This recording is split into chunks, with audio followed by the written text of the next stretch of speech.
today. It's my honor, my pleasure. Oh, no, it's my honor. So, first, I just give a little bit of background, and I always do my interviews the same way. Just an homage to Dr. Vincent Harding, who was one of my mentors. He always started his interviews the same way. Share with us your full name, your mama's name, your mama's mama's name, and where you spent your childhood. Well, my name is Wellington Edward Webb. I was born February 17th, 1941, Chicago, Illinois, at Cook County Hospital. And my mother's name is Martina Webb Crowell Devereaux. And her mother's name was Helen Brasley and later Helen Williams. And finally, after she moved to Denver, Helen Gamble. That's on my mother's side. On my father's side, my dad was named Marion Wellington Webb. He changed his name because he didn't like having the name Marion first because he thought it sounded like a girl's name. So he changed his name to Wellington Marion Webb. And he was born in Birmingham, Alabama. And his mother, Gertrude Evans Webb, was born in Columbus, Mississippi, and moved to Birmingham at an early age. And she married my grandfather on my father's side, William Webb, who was a graduate of Tuskegee. My grandmother, Helen Gamble, was the youngest of 9 siblings. She was born in Selma, Alabama. When her mother passed, she was raised by her older brother, Edward, and they moved to what at the time was called Carrollton, Louisiana, which was then annexed by the city of New Orleans, and now Carrollton is a neighborhood within the city of New Orleans. And so she was raised in New Orleans, graduated from Dillard University, and during her spare time when she was working, she worked for a French woman designer on LaSalle Street, where she learned how to design women's clothes and also design them, make them, dress them, and customize them. And she took that talent with her to Chicago eventually. After she married my grandfather, who was in Mississippi, she couldn't get her teacher's credentials. They wouldn't credential her in Mississippi. And so when she moved to Chicago, she actually ended up making more money based upon her dressmaking skills, which was advantageous to my mom and to my aunts. My grandmother and my grandfather had 3 girls. The oldest was named Bernadette. She was sickly. The one in the middle, Frances, was tough, strong, and my mother was the pretty one, who generated a lot of activity at my grandmother's house. Because she raised 3 girls and they grew up during the late 1930s, that they were fashion plates when they went to DeSable High School in Chicago. And they generated a lot of activity from boys who later became famous. My middle aunt, Frances, dated Nat King Cole. My mother's claim to fame was that she dated Johnny Johnson, who later became the publisher of Ebony and Jet magazine, and also made sure later that became a close friend of the family. My grandmother had a unique talent that no matter which boyfriend or which husband, even when they got put to the wind, they always stayed tight with my grandmother, even when the girls broke off with them. And so I thought it was amazing when she passed. Johnny Johnson from Ebony sent her, which I had never seen before, long stem roses, long stem American roses, 6 dozen for the funeral. My mother, my aunt said that she had to leave DeSable High School because my mother's flirting with other boys in high school generated girls wanting to beat her up, and then my aunt, who was in the middle, ended up in a lot of fights in school. She always said because of my mom. And she believed a fight was a fight, not a boxing match. So, you know, she's from Chicago, so she picked up what the closest thing there was, it a brick or, you know, a stick or whatever. And then she had to transfer to Wendell Phillips. And then after Wendell Phillips High School, she ended up in World War II joining the WACs and was sent to Walla Walla, Washington. So, you know, I think I'm the most unlikeliest person in a way to have ever been elected mayor because of my childhood as a sick, weakly asthmatic. Not when I was born. When I was born, I was 9 pounds. But then as I grew older, and after a bout with whooping cough, and I developed as an asthmatic condition and became very frail. It also started a condition in which I couldn't run around a block without wheezing. And so my mother and my dad made a decision that it was best for me to move to another climate. And so we did the thing of visit Mayo Clinic, go to Tucson, Arizona, go to Phoenix, and then come to Denver, where my grandmother had moved because of a suggestion by my dad, who had dropped out of high school and was working for the Chicago Northwestern Railroad, and the crews from Chicago used to overnight in Denver. And then the Denver crew would get on the train and go to LA for either the city of Denver or the city of Los Angeles. And so he was familiar with Denver. He's familiar with 5 Points because all the waiters and porters, and he was a waiter, stopped on Wellington Street to the Porters and Waiters Club, and they were also familiar with the voters, and railroad guys were familiar with Denver. And so my grandmother was given an apartment building by her older aunt who was sick. That apartment building later burned down. She lost everything she owned, and she moved to Denver and found a place to stay based upon the Green Book. And the Green Book showed her that there was a place on 24th and Vine and 24th and Race, a woman named Mrs. Fisher, who rented rooms out to black travelers. And so her first appearance in Denver was at 24th and Race, which is now only a few blocks from where I live and where Wilma lives. So so I think to a large degree people say, well, how did you end up? Where'd you end up? I used to not give enough credit to my DNA because I never thought of it in that regard. I thought of us as basically hardworking based upon the drive of my grandmother Gamble, who was a driver about you be the best, you maintain your dignity and your integrity, and whether you have $1 million or $10 or no dollars, never let anyone disrespect you because you're special, you're not common. She didn't raise us that way. She helped raise me and my 4 brothers, Joe, Ronnie, Charles, and Michael. So my mother wanted a girl, and after 5 times, she decided that was enough. So she ended up with 5 boys, and we were a close-knit, working, poor family that didn't know it was poor, which was, I think, fairly common for those days. But for me personally, it was early years growing up in Chicago and then moving to Denver, and then at that time, most people in Chicago, most people in big cities, even New Orleans as an example, they never owned homes. They lived in apartment buildings. You know, my dad, he never thought about buying a house. You know, people lived in apartment buildings. They had big flats like they do in New York, brownstones, but 30, 40 years, but they never thought about buying a house or buying a house with grass. And so my mother demanded that he have a house, we have a house. And so because my aunt and her husband, Eddie DeVille, when they got out of the service based on a GI Bill, they both had access to GI credits to get a house.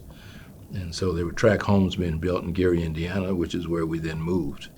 And we moved to Gary, and that was probably a worse location for me asthmatic because the fumes? fumes from the steel mill was horrendous, and I will always remember my mother holding me up, sitting me up, putting me between her legs, sitting up, because I couldn't breathe. The only way I could breathe some was sitting up until she could get me to a doctor in the morning. And then they put me in an oxygen tent where I was getting shots every 10 minutes apart to relieve the asthma. And she was told by Dr. Williams that she had two choices. One, she could move this child to another climate, or she could leave him in Gary and he'd die. But, for every obstacle, I think those are also opportunities. I think there's no such thing as an obstacle.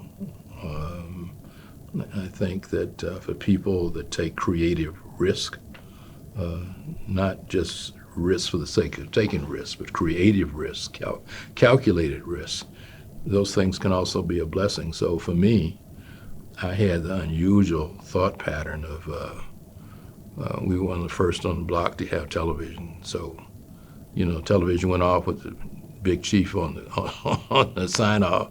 But I always rooted for the Indians. I didn't know I was supposed to be rooting for the Cowboys and the Cavalry, so I was rooting for the Sioux, and so then I started studying Native Americans, as we say now, indigenous people. And I said if there was a tribe I wanted to belong to, it was Lakota, Oglala clan, or Cheyenne Dog Soldier. And so then in addition to, studying Native Americans, and I studied Roman history, Greek history, and imagined myself as riding with Julius Caesar, or riding with Marcus Aurelius, or with Hannibal taking elephants through the Alps. And of course, then when I went outside, I couldn't tell anybody I was reading history books because that's pretty square. And then you end up playing stickball and, putting 3 cans in the middle of the street, or taking a tennis ball, because everybody at that point in time, most people were really into baseball. And I didn't really learn how to play basketball until I came to Denver, which put me 3 or 4 years behind everybody. My mother, so when I came to Denver at the time, I didn't know my parents were separating. And so they sent me to Denver to live with my grandmother because it was separation. And so when I went back to Gary, I was supposed to go to Gary Roosevelt, which was the big black school in Gary. I was talking to Alvis Brooks at one point, our city councilman here, and his dad was from Gary, and he was going to Frable, which was near where I lived. I think Carolyn Love may have gone there too. Mm-hmm. Dr. Carolyn Love. Yeah. So I was supposed to go to Gary Roosevelt, and so my mother made a decision, which at the time I thought was okay, but later in life I hated the decision. I was showing Teresa one of my report cards earlier, and it's like A all the way across the board, except I was still late for class. I never got over that habit. And if you compared my early grades with my grades from manual, they had gone from like an A average to a D average and barely able to graduate. Not because I didn't do the work, I just didn't go to class. I was bored with high school. I didn't fit in. I thought Denver was cliquish. So my interest was in 2 things: learning how to play basketball and catch up with everybody else that was ahead of me. Had a great interest in girls, and that didn't go well in the beginning because I was younger than everybody. So then I had to lie on every application I filled out, putting my age up a year to catch up with the class, because I think I just turned 17 when I graduated from high school. And I sent my grandmother up to talk to my teacher in this one class I was failing, and I thought she was going to help give me a break and get me through to graduating with June with my class. And she came back and said, "I saw some of your papers, those are so poor, I think maybe you ought to take the whole year over again." I said, "Well, that wasn't why I asked you to go up there." So I ended up having to graduated from Manual in the summer graduation, and which for me it was okay because I was still immature. One of the parts of Hamilton that I liked the best was a song where he's talking about peach fuzz and basically talking shit with no money in his pocket, Right. no lint, and it was. But he could talk, and so the only class I really enjoyed was social studies and international relations, which tended to follow me all the way through high school and college and everything else. And so, You said you were bored with school at Manual, but however, it seemed like you formed some lasting bonds, friendships at Manual. Can you speak a little bit about that? yeah, I mean, well, some of the friendships I formed were with the folks that weren't part of what I call the in crowd. Most of them lived further south. My grandmother started buying property, and so she owned a duplex on 21st and Gaylord. She owned 2 houses on 32nd and Williams, and so I stayed with her. And where we lived on 32nd and Williams was kind of a cutoff because at that time, black people couldn't move past Race Street unless they moved out south near the city dump, which was then which was then the location of the Cherry Creek Shopping Center. And the only few families that moved out there was Gary Jackson and some of his folks that moved out south. But the neighborhood I grew up in was primarily Hispanic, white. The whites were Italian, and Germans that were working at the foundry down on 38th and Williams, 38th and Franklin. And so a lot of the folks that I hung with, they weren't going to college. I mean, that wasn't, but I still kept working at it, and ended up having to leave. I ended up leaving Denver just because my grandmother had this rule that if you, when you graduate from high school, you either go to college, you go to the Army, you pay her rent, or you leave. She was lenient. She gave you a week to make your decision.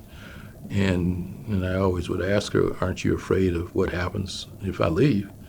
And she said, no, because you made a decision, and now it's between you and God to take care of you. So I then moved back east to stay with my dad in Chicago, which reignited the love and partnership I had with him, but it also did something else. I'm 18 years old, and now I'm on the street hanging out, getting a whole sense of what it's like growing up in the Midwest in a big city. About you can ride the L, but you don't stare. If you get stopped for money on State Street or Wentworth, it's easier to pay the money than fight because it's going to be more of them than you. You go to the Regal Theater or you go to the Tivoli, they're going to show a movie and they don't have previews and intermission. They're going to have local acts or acts trying to make it. So I saw James Brown for $1.50 going to the Tivoli Theater because he was in his 20s. Wayne Savage, Lee Morgan, jazz artists, they're at the Regal playing at halftime. So it was a real growing up experience for me. And then I moved from there back to Gary to live with my aunt and uncle. And they had been in conversation with my grandmother, so they gave me 2 to 3 weeks free and access to a car, which then allowed me to do something else. I spent every day playing basketball with kids from East Chicago, Hammond, Whiting. Only people from the Midwest and from northern Indiana even know where those towns are. But it increased my skill level. And the asthma didn't bother me as much, but I still was weak on stamina. But when I started seeing the kids, that was also a learning experience. You know, most black people know how to play bid whist. If you don't know how to play bid whist, you didn't miss part of your black education. So Turn in your black card. yeah, so I was telling Wilma, she said, all right, so what's the bid whist story and what girl was it? I said, well, the girl worked at the drugstore, and I got an affinity for strawberry ice cream soda, and she could do that. She invited me over. And she said, you know how to play bid whist? So I said, sure, I know how to play bid whist. Everybody knows how to play bid whist. I was lying. I didn't know nothing about bid whist. So then I won the hand, which was a mistake, because I didn't know what to do. And they said, well, take your cards out the kitty, and then you get to keep 5 and throw away the others. And I guess I had called diamonds as trumps. Well, I threw away the trumps in the kitty. And so the girl's sister said, this boy don't know how to play no bid whist. You came over here to see Ruby, didn't you? I said, yeah. And I'm trying to get in. But I spent all that time, and then I looked at the kids that were working, and I saw them age 6 months in steel mill. They looked like they'd age 5 to 10 years. And I told my aunt, I said, well, you know what? Don't tell my grandmother, but I'm going to college. And she said, which one? I said, I had no idea, but I'm going. And so then we drove me in my car that my uncle made. I drove from Gary by myself and hit I-80, which you get to Julesburg, and then it runs into 76. And then I'm coming down from Julesburg, and I see this sign says Northeastern Junior College, Sterling, Colorado. And I just pulled in, asked to see the basketball coach. And he came over, became a lifelong friend, Roy Edwards. And 2 years later, I was all conference, all region, leading scorer, second leading rebounder. And it was a good transition period for me. First time I'd ever ate hash browns. Didn't know nothing about hash brown potatoes. Didn't know anything about chicken fried steak. Never heard of that before. But we went through what young college athletes go through at that time period. 8 of us staying in this little hotel. And the first thing you do when you get to college, check in, make sure you're registered, and then you head to the gym so everybody can check their skill level against somebody else's. And there were a couple of guys from Texas, Longview, Texas. Yeah. One named Roy Williams, and we called him Snake. He's about 6'6", and another one named Raymond Maxey. And he called himself the Gun. I said, you ain't getting no gun shit off here with on me. And the Snake either. Snake became a good friend. And we went through our own issues in Sterling. You got 10 to 12 athletes in the dorm. We moved from the hotel to the dorm. And all the football players, they're all white, except for 2 or 3. They stayed in the dorm with us on weekends because Sterling was dry. And then we would, and they would all go to this town called Marino. And so one weekend after we had drank enough wine, we said, we ain't staying here. If they can go to Marino, we can go to Marino. So we went to Marino, 12 of us in 2 cars. Ray Roundtree was driving one car and I was driving the other. And we were in this, it looked like a Patrick Swayze Roundhouse movie set. We were in there must have been 200 people in there, I think, dancing that cowboy music. And we'd been in there we hadn't been in there 10 minutes. And then one guy from New York, Les Avent, said, oh, Lord, so this joking and call me a nigger. Now we're going to fight. But then we started looking, there's 200 people and 12 of us. So then it starts floating outside. And whoever called Les, I'm not even sure they called Les a name, but he's always creating problems. But then Don Hardiman, who was from Denver, and Donald was 6'4", 6'5", 260, and he ends up fighting this Hispanic kid that was the same damn size. I never seen a Mexican that big. They fought through 3 plate glass windows in Marino. I don't think that place ever did get repaired, right? And then we decided maybe it's time to get out of here. So we backed up to the automobiles, and then what broke up the fight Roy stabbed the one kid that was fighting, the Hispanic kid, in the rear. And the police later asked him why did he stab him there, and then he tried to put on his intelligent face. Well, I studied in anatomy that the gluteus maximus muscle is the largest muscle in the body that's in the rear end, and I knew if I stabbed him there, it wouldn't be fatal. And I was just trying to stop the fight, and they kicked us. They told Snake they appreciated his analysis and his rationale for pulling his switchblade out to stab the kid, but we're sending you back to Texas. and then the coach's brother was the DA, and they held me in court in jail for a day and a half, and then another kid got sent back, Leo Willingham. He's from Pittsburgh, football player, and then he said, well, what you gonna do with Webb? Because that's what everybody called me at that time, because they used my last name because it's easier. And they said, no, Webb's going to basketball practice. And so then that caused some, as Wilma shared with me later, some criticism by some of my peers from Denver who I was not in with when I was in Denver in high school.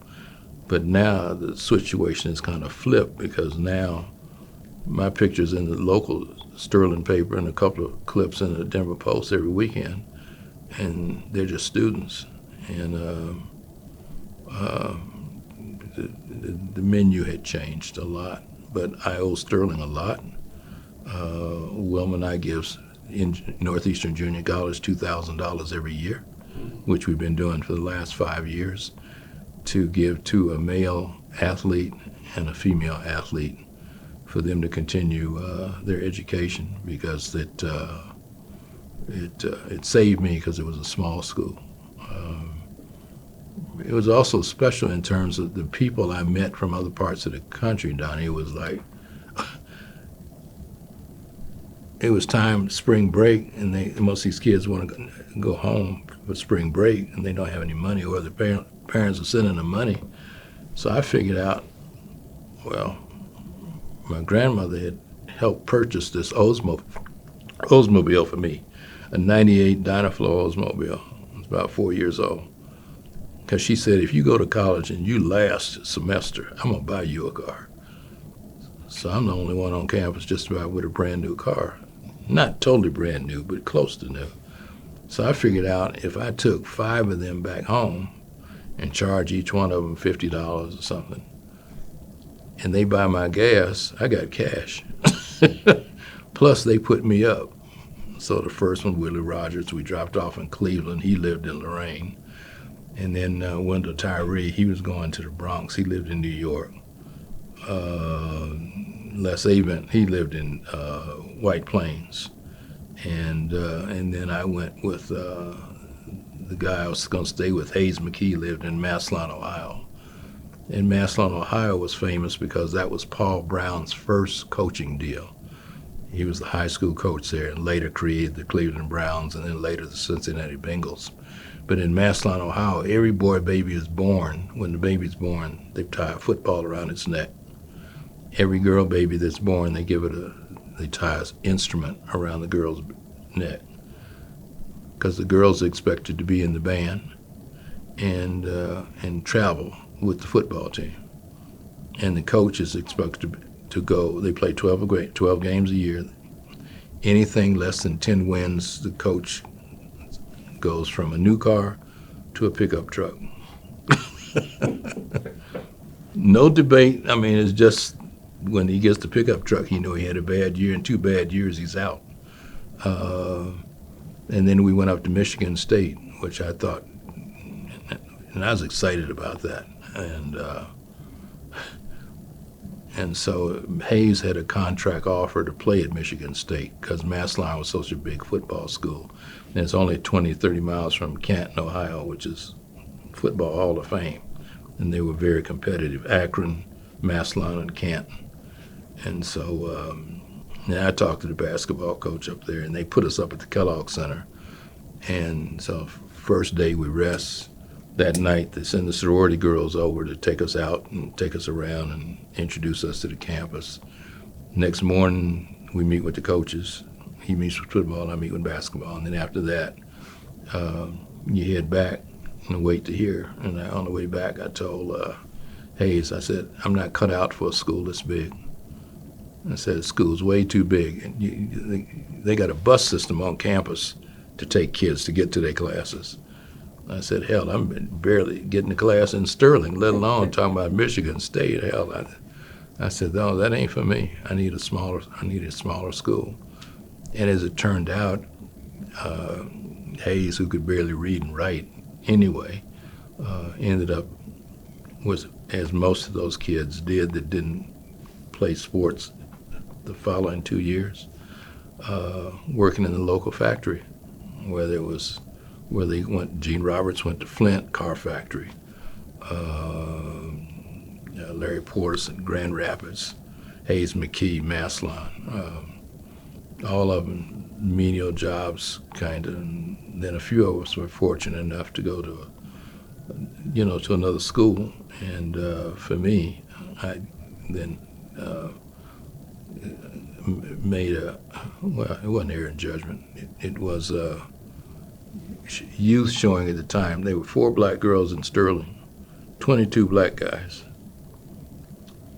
They're good numbers. No, and I even asked 2 white girls to go out with me because I thought, I'm the leading scorer on the team. That ought to be good for something. Some credit, right? Yeah, they said, we'd like to, but our parents wouldn't approve of this. And so I came back to Denver, and I told my grandmother, this is like a movie. I'm dating a head cheerleader who's black. I'm a star on a basketball team. I said, this is just like a movie. And instead of my grandmother being excited, she looked at me with disdain and said, we'll see. We'll see. That was all the encouragement I got. And me and that young lady ended up getting married, having twins. Okay. Let's pick back up. So, got married, and which was unusual because all the guys from the East Coast said, you don't do that. This must be a Colorado thing. But then I was married, I was raised by primarily women. My grandmother, my mother, my aunt. I mean, and it was like, if you love this girl, then you two ought to get married. And so, we were lucky we had twin boys, Anthony and Alan, premature. In those days, it was so unusual because they were right behind each other, and so they only picked up one heartbeat. I didn't know a second child was coming until they came.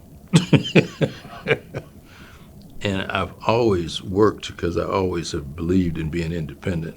And the only way to be independent is you have your own money.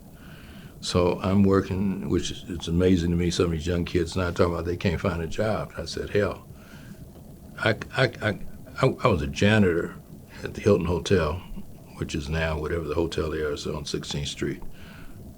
I was vacuuming that carpet for 2 to 3 hours a night, and then and then cleaning the office building.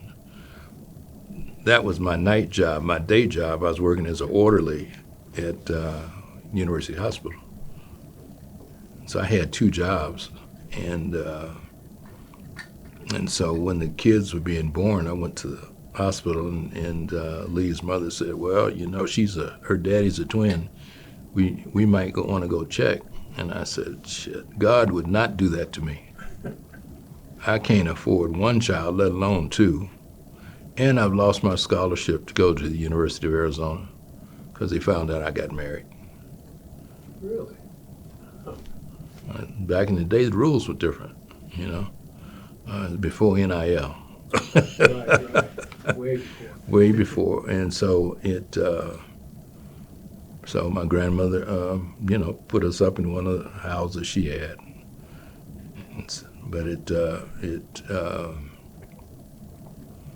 But I finished the course with graduating from, at that time, Colorado State College with my degree in December of '64. And It was difficult. I just say that. It's difficult because I'm 20-something years old and married and don't want to be married at this point. And wife's in Denver and I'm up on the campus and staying with two of my buddies. And that was a comical thing. We were having parties till 2 and 3 in the morning, and police would show up and say, "We got a call to stop this party." And we're saying, "Well, the house is not really on campus. It's kind of off campus." And they said the call came from this house. And so one roommate's drunk. He's in the closet. He didn't call the police because he wanted everybody to go home. So we went through, obviously, the stories about colleges that a lot of times people don't talk about.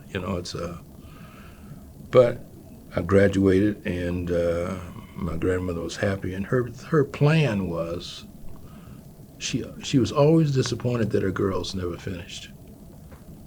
And so she just started on the next generation, and her view was if I finished, the next brother would finish, which was Joe, which is what happened.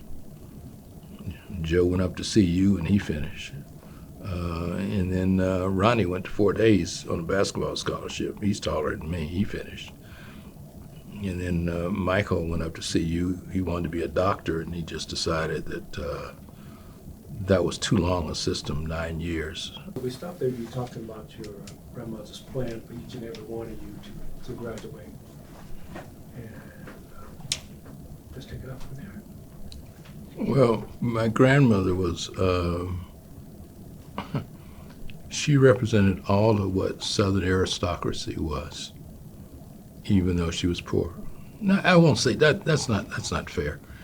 She was working. She was a worker that had a skill that allowed her to buy property at a time when many black people were not buying property, and she did it as a single woman, and she was special. My grandmother was, by definition, was, even in death, the matriarch of the family. And everybody knows it. Everybody knew it then. Everybody knows it now. And someone said she was coming to Denver, all 5 brothers and all their families would be signed up as attention because she demanded that. When I was born, I was like a prince because for 10 years, I was the only child on both sides of the family. So I like to be prepared. That's a young Wellington Webb. And that's a young Wellington Webb. And she even... Can you hold up both of those up one more time? And she even made some of my clothes. All right, awesome. Thank you. Okay. Yeah, did you get a part of it? Okay. And then not until I went to Sterling, which is where I think I grew into manhood, and primarily because of my coach, Roy Edwards. And he sent me this one photo many years later, and you're still #1, Coach Edwards. He sent this photo. Could you say when you first went there, you thought you were immature? Yeah, I grew up quick, though. You know, Wilma and I laugh about a lot of stuff together. I said, when he put me in the game, I said, I ain't never coming out this sucker. Because I'm going to do so well, there's no way he can not play me. And after the second game, I started every game after that. For the next 2 years I was there. These are the brothers. We thought we were going to be like the Wyatt Earp clan. Hang on 1 second. Did it yeah, okay? yeah, Okay, I got it. yeah. And you guys were Scambies, correct? So it was, and so after, and then you grow up fast too. When, you know, I don't think it's any different now. Black kids hang out with black kids in big schools, and in Greeley it was the same thing. And then we had a tragedy in Greeley where one of the kids got shot accidentally by another student after a bid whist party that nobody really understands how it transpired. Steve Anderson died, and his wife ended up, Beverly Knight, becoming a physician here in Denver. And so we went through that, and then another girl that was going to school there, Terry Nelson's sister, came to Denver one weekend, went to the doctor, said she didn't feel well. I think she went to the doctor on Saturday. She died on Monday. Had spinal meningitis, and they never picked it up. And for school kids, when you're in your 20s and someone dies in their 20s, it hits you harder because it's clear that life is finite, and it's like, if there's a God, why does God take so many good people? And so for me, it was now trying to make the transition of trying to find a job, and then that was also another learning experience, because I did what most people do. You start pounding the pavement looking for work, and I'm getting all these rejection notices and getting pretty angry about it. But then again, my spare time, what do? I read. So I'm starting to read everything that's at the library. And the library also gave me my first job when I was in high school. I was a shelver. And I've always said to mayors, treat shelvers with great love, because you never know, they may grow up to be mayor one day. And so I would read, and then two things happened. One, Asen Phillips started a program called Opportunity Industrialization Center that he copied and replicated from Reverend Leon Sullivan in Philadelphia, and they needed a black history teacher. And I was a history minor in college, and so I was also going through what, as black people, we refer to as an enlightenment period. Because now I'm reading Franz Fanon, I'm reading Frederick Douglass, I'm reading Lerone Bennett, I'm reading John Hope Franklin, and I'm reading Amamu Baraka. My whole mentality about life is changing. And then I'm meeting with Phillips, so I decide I'm going to go down to the library.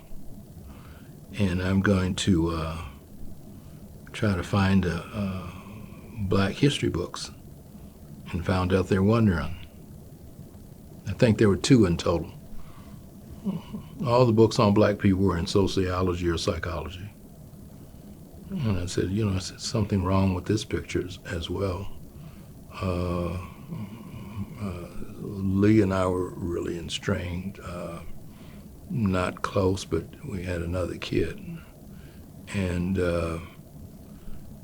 she got sick. And Chuck Williams, my basketball buddy, was also now my best friend, and we had ran the streets together. We played basketball together. We did everything together, and like Felicia was like his goddaughter, and she got sick one day, and she was 2.5. We took her to Mercy. And they said, we'll give us this medicine and she should be okay, and you guys go home and take a break. By the time we got home, they said, you need to rush back up here to the hospital. And she was 2.5, and she died. And that's when I went through my hate God era. Because I said, if there's a real God, you don't take kids that are 2.5, going on 3 years old. And so that's the first time I had to deal with the death of a child. And then Chuck and I just hung out a lot, drinking, running the street, working at OIC part-time, trying to study.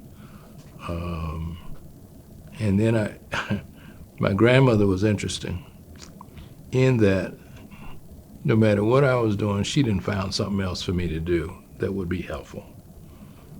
So she finds in the paper a little clipping that says, Denver University looking for neighborhood activists. They want to take a neighborhood training class and will be paid $250 a class. She saw that get paid $250 a class. She signed me up, which I didn't know. But she had done that when I was younger too. She signed me up for an oratorical contest that I wasn't aware of. And I spoke well, but I didn't speak as well as I thought I could have. And then my Let's mother. talk about that before we go back to PU. Let's talk about that contest. I understand that you were able to go to Austin, Texas. Went to Austin, yeah. My grandmother got me in an oratorical contest, American Woodman. And not until we were married later that I found out Wilma was in the same contest. She was in the same contest at a different age group for the Woodman. And so my grandmother and this woman named Ms. Causey and I took a train because I had won the regionals here. And my mother got me to go speak to Reverend Walker at Union Baptist Church. She was saying, speak for your diaphragm, speak from your diaphragm. He'd sit in the back of the church and try to get me to talk louder, which was really not, because I'm basically introverted and shy, even though people don't believe that I am, unless I get angry. Then there's a Chicago side of me that comes out. But and so I went to Texas, and I was blown away. I could not believe how those kids extemporaneously could get up and speak. And they had all gone to black schools, segregated black schools. They also knew history. They knew their own history. At that time we called Negro history. And I didn't get it. I had to move to the back of the train when we hit Amarillo, Texas. And my grandmother said, well, you know, now we're passing the Mason-Dixon line. And so if you're black, you got to get to the back of the train. Only white people can sit up front. And I'm saying, well, I don't get that, but I understood it. And then while we were in Austin, you know, I made a mistake of stopping at strawberry ice cream sodas got me every time. And I'm sitting at a lunch counter, and a woman finally asked me, waitress, what, you're not from here, where are you from? I said, Denver. What do you want? A strawberry ice cream soda? We don't serve colored folk here. And my grandmother came, jerked me up and said, dummy, come on, get up. You're not supposed to, you can't sit here at a lunch counter and get something. But then that experience, Donnie, followed up, you know, I'm kind of going out of order here. It's okay. With another experience. I'm in Chicago with my dad for the summer, because every summer I was in Chicago with my dad. And we you know, he had his ritual. You know, you get here the first week, you go into the Chicago White Sox game in Comiskey Park. Went so often, I'd take the L by myself when he's out of town. You know, I'd get on the L, get off at 35th and Shields to go to Comiskey Park. And then if a black team is in town to play the Cubs, normally only the Dodgers that had black players, Don Newcomb, Roy Campanella, Junior Gillum, you take the L, get off on Addison Avenue, which is on the north side, go to the Wrigley Field and see the Cubs, and then you make sure you get your ass out of there before dark so you don't get jumped on, because you're not going to get no support from the police, because you're supposed to be on the south side, and you're not supposed to be on the north side after town. And definitely don't go the opposite way, going into Cicero. Black people to this day still scared of being moving in Cicero, because that's Al Capone territory and always has been. So and we would drive south, you know, but we were taught, you know, we're not stopping except for gas. You know, the fried chicken's gonna be in a shoebox, and you go straight to your destination. And like most Chicago families, my dad was from Birmingham, my mother's family was from Mississippi, Pascagoula and Moss Point. And so we got relatives down there, but when they lived on the Gulf Coast, which is different than being upper Mississippi, which is the Delta. A lot more touristy areas. Black folks on the Gulf had their own shrimp boats. They go shrimping. It's a whole different experience. And I remember when the Chicago paper said Chicago boy missing. And then that's when my mother called my dad, who he ain't never had no juice against my mother. She said, put Wellington on a train tomorrow, bring him back to Denver. Because I got that Chicago boy missing. We all know he's dead. If you've been missing for a day, he's dead. And that was Emmett Till, who lived not. Till family lived close to you. He lived close to my dad's mother in Chicago. And so, and so I guess if there's something that's kind of ironic is, as I grew up into manhood, I've got all these experiences. I lived in Gary, where the Jacksons grew up, Gary Roosevelt Black School. People from Denver that are from Gary, 2 or 3 prominent Jewish families were from Gary that I know, that have big businesses here in Denver. Alberta Simmons is from Gary. Albus Brooks's daddy's from Gary. Growing up in Chicago, 30 minutes away. I'm going to nightclubs when I'm 19 and 20 on the south side, and then my dad lived in Morgan Park as well. Then I had that experience. And then I had the experience of going down south to visit with relatives there. And then my aunt's husband, Eddie DeVille, lived in a small town called Kinder, Louisiana, which was rural. I didn't like that at all. So we went out. So that's where I saw the pig killed and thrown in hot water and, stripped and cut up and then put in the smokehouse. And you walk into town to the county store, and black people automatically go into the back door because that's what they've been trained to do. Ain't no signs. Everybody know where they're supposed to be. And I'm saying, outhouse in the back. And I'm scared to go out there. I'm scared snakes are gonna be in. I'm scared snakes gonna be in that outhouse. I don't even want to be out there then. I'm a city boy. But the city that had its issues too, because my grandmother on my dad's side lived in a flat, which most people here don't get what that means. It's a building where you've got 8 or 9 one-room apartments in one bathroom on that floor. And when I was staying with my grandmother that one summer in Chicago, that's the first time I got shouted at because I left the toilet paper and the soap in the bathroom. And when I went back, it was gone. Because you got 9 different families using that one bathroom.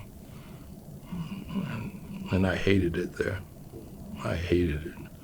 And I said, I want to go back to Denver where, we got grass in the front yard, we got parks, we got, and then you hang out with people where you end up getting in trouble. I'm walking down the street with my cousin, kids asking us for money, and I'm talking about, shit, why I gotta give them some money? They said, give them the money.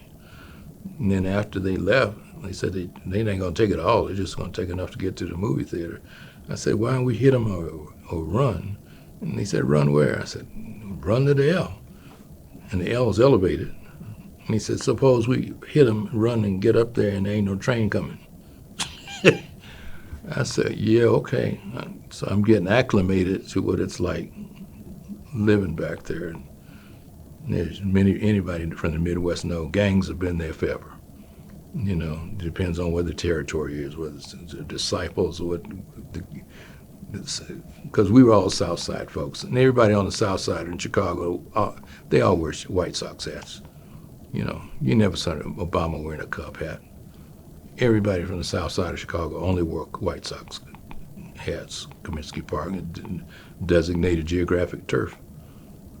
So all these experiences, again, are growing, and growing in me as well, because now I'm studying and looking for work. Again, I'm working 2 jobs. I've always had 2 jobs, so now I'm working with ASIN and trying to develop this lesson plan book, and then I ended up taking another job, going to this school, which I didn't know that everybody that went to this, I was so embarrassed I never told anybody I had a degree. And there were only two people in the class that had degrees, me and Rachel Knowles' sister-in-law. She was in the class as well. Because everybody else was supposed to be in poverty because they were supposed to get the first jobs at the West Side Health Center and the East Side Health Center when they opened. And this was my grandmother trying to, somebody's trying to get in. This was another experience because I'm hearing all these people tell their stories. And Fred, the teacher, was like, he called on me now for me to talk, which I was trying to sit in the back and not say anything because I didn't want anybody to know I had a degree because I thought they would look down on me because I did. And so I had moved from now the training center, OIC, still don't have a regular job. And then I went to see the mayor. My grandmother recommended me to see the Mayor Kerrigan. I went to see him, and that was embarrassing. And she said, "Why are you embarrassed?" I said, "I don't know the mayor." And she said, "You don't have to, I do." I didn't like that either. I don't know him. So I had to go explain to this white man, I don't have a job, and I got kids.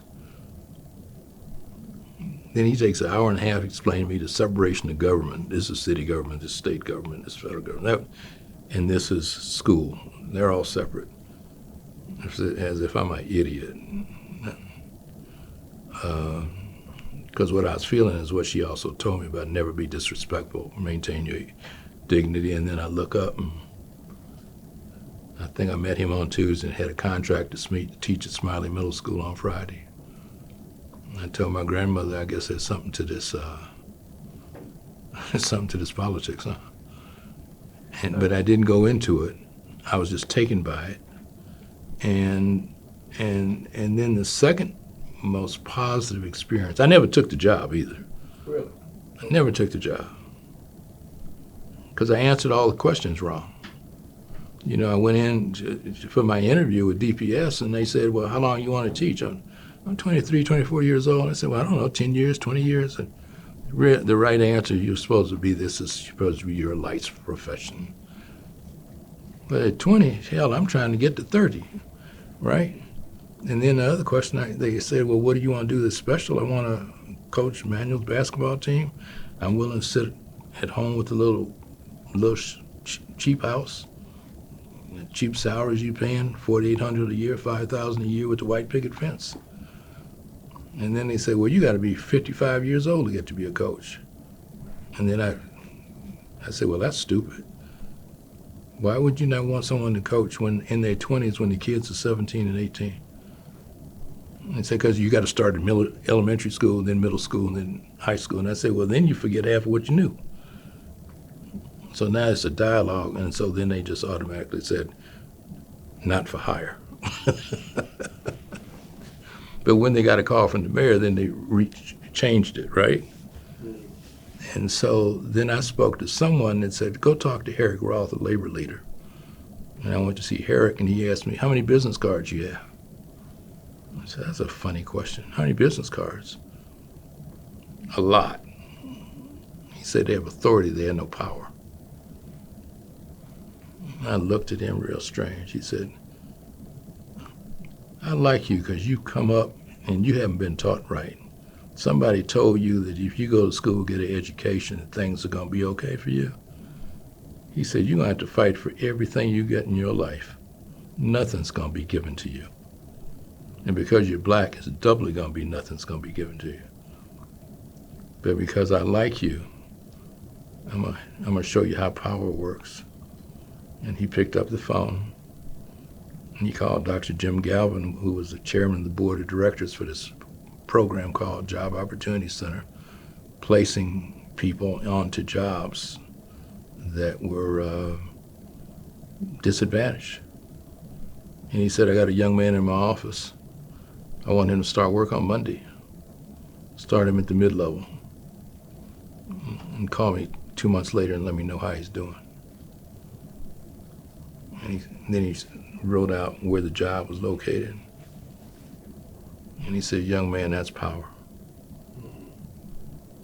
Now, all this was reciprocated because your grandmother knew someone. How did she know these folks? Political. We haven't talked about what My grandmother was, every neighborhood has some people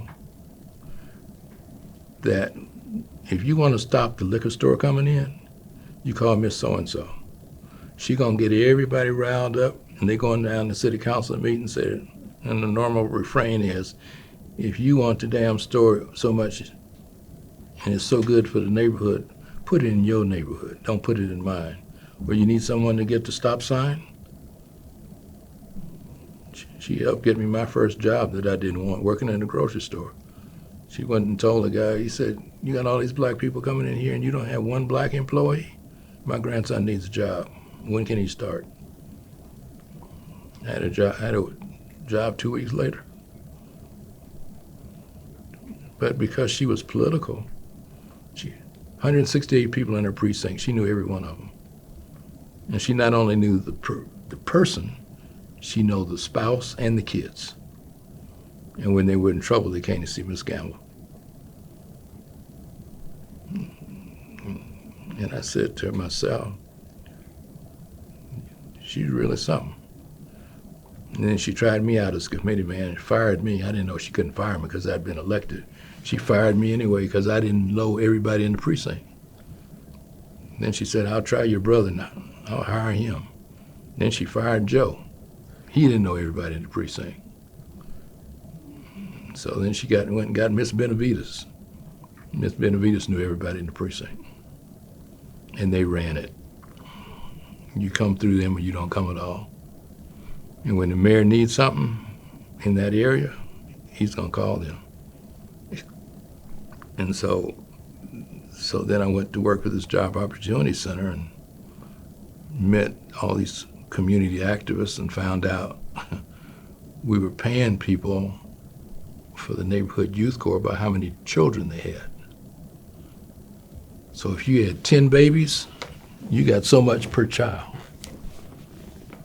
And so we wrote back in our report to the Labor Department, maybe this is not a good idea, maybe you need to cap it, because we got 2 welfare people. This person has 10 kids, this person has 4 kids, but the one with 10 kids is getting 10 times as much money, six times more money than the person that has 4 kids.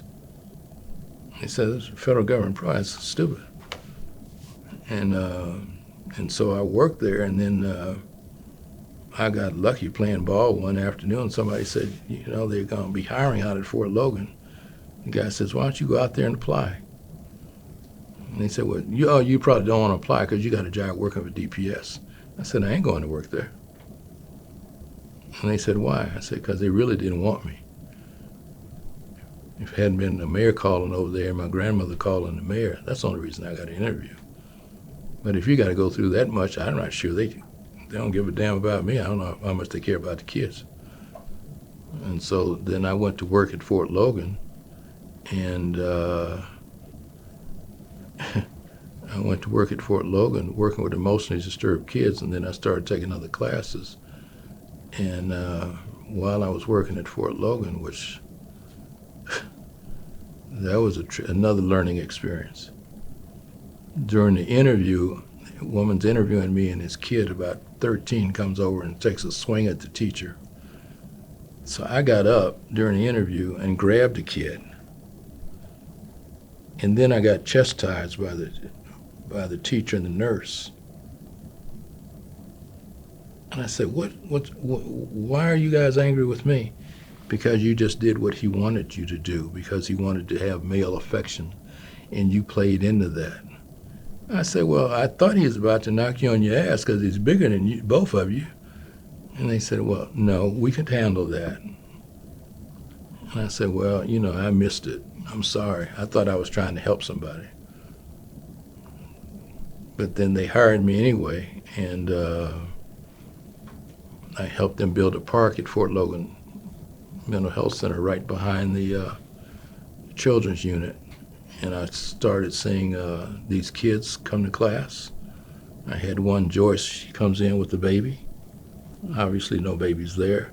And I'd say, Joyce, set the baby down. So she'd set the baby down, and then she'd do whatever drills we're doing. Another one, Merlin, he just comes in. He saw his parents burned up on the farm where he was living in Nebraska. And then I had J.R.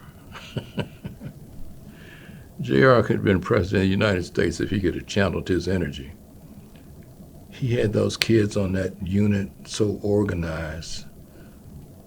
We hit it off after our second meeting. I was teaching his class, and I turned my back to the blackboard, and a baseball came up and hit the blackboard. And I turned around, and I got the baseball. And I looked around the class, and everybody had this innocent look. So I went over to JR and I said, look, I don't know who threw this baseball, but I know you had something to do with it. If another baseball comes up here, I'm going to jam this baseball down your throat. He said, you can't do that. That's illegal, and that's against the laws of Colorado. I said, it may be against the law, but you're going to have a mouthful of teeth in the baseball. He said, you as crazy as we are. You need to be in here with us. That 12-year-old kid organized these kids when the parent-teacher night, the parents were coming, and it's a low-scale building. JR was standing up on top of the building like an Indian, got his hand up. He got the little autistic kids taking rocks, put them in a pile for the older kids to get the rocks and throw at the parents as they're coming into the building. And they had to break out in a run to get not showered with the rocks that were being thrown. Dirt clods is what I guess what they were calling them. And I said, you know, kids bright as hell. But some of the stories of some of those kids that we had at Fort Logan were tearful. With the rape on the young girls from their parents, their dads. They were all tearful. They're all tearful. And while I was working at Fort Logan, we used to joke around and say you could always tell the patients because they look normal. The staff always looks like they're nuts. We had one woman walk through. She was completely nude. Walked through the lunchroom. Nobody even looked at her. They told her, "Get onto the cottage, put some clothes on." And so at lunchtime, we'd all get together and play volleyball. And I noticed this one group was playing volleyball, but they didn't really work at Fort Logan. And they said, "We have a research project. Why don't you come join us?" And I said, "What do you guys do?" He said, "Well, we're on a research project for Colorado State University, and we're all working on our doctorate degree. And if you want to come with us, because we're going to be working with disadvantaged people looking for jobs in the city, we think you'd be a good fit. And do you need any additional education that you're working on?" I said, "Yeah, I'm trying to figure out how to work on my master's." "Well, then you need to come with us. And you can have time off to work on your master's," which is what all of us are doing, working on our PhD. And then we're getting paid by the federal government at the same time, looking at different counseling techniques to figure out which are some of the best ones. So we were a manpower laboratory. Labor Department had 3. One's Colorado State University, one University of Michigan, and one at UCLA. We didn't know we were one of 3 until we started submitting our reports. And so it was interesting because now I've also then started spending a lot more time with Dave Butler and Yusuf Karuma and Lauren Watson and other folks that were trying to bring about change within the community. And I had 2 kids, which I had custody of, which was unusual, which caused some issues for the kids, twins later, in terms of why their dad has custody and their mother doesn't. And then Wilma had 2 kids. And so we did the unimaginable thing. Her 2 kids and my 2 kids, and me and her, and we get married. And most of our peers gave us 6 months.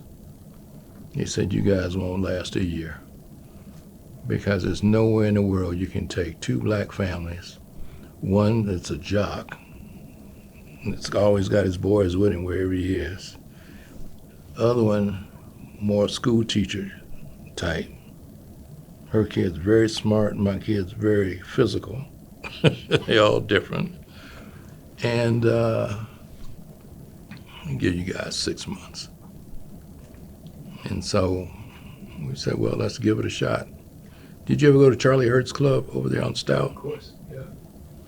So I took, so I was dating this other young lady, and I went in Charlie Hurt's once, and Isley Brothers were playing I think that's Who's That Lady?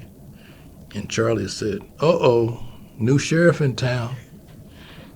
And I started laughing. I said, yep, you're right. He said, you bringing Wilma back?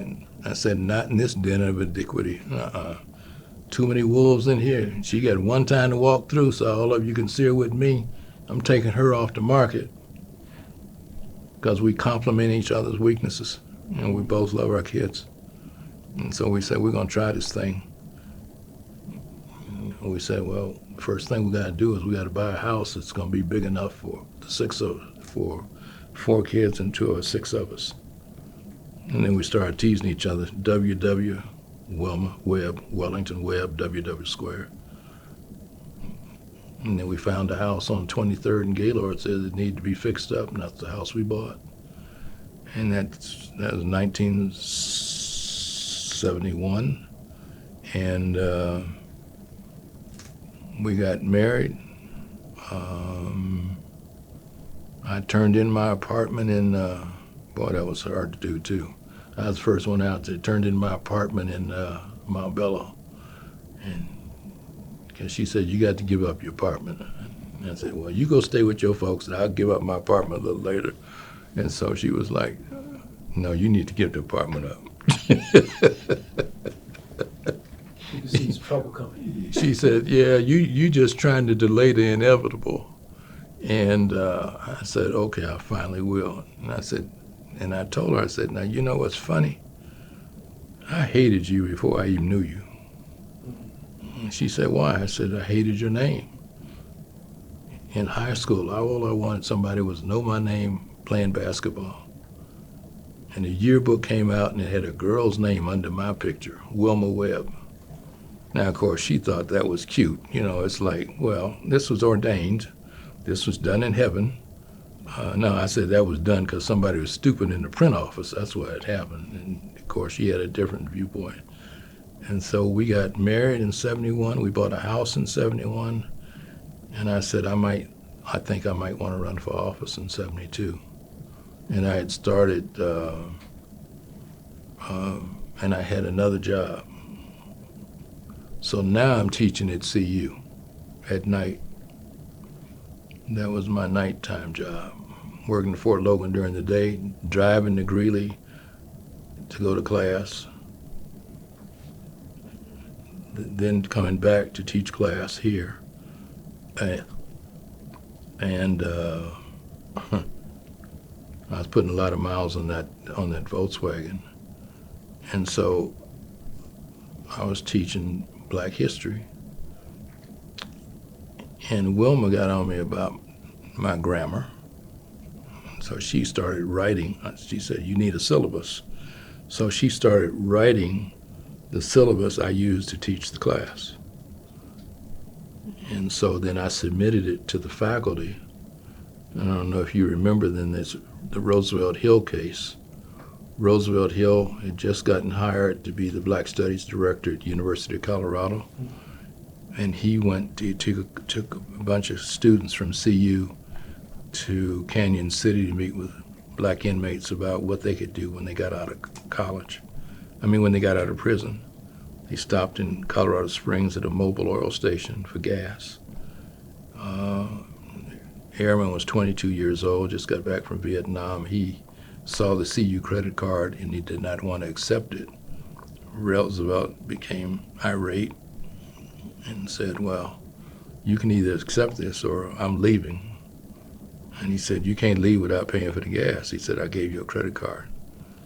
And then the kid behind the airman that was working at the Mobil station, which is where Wilma worked at Mobil Oil,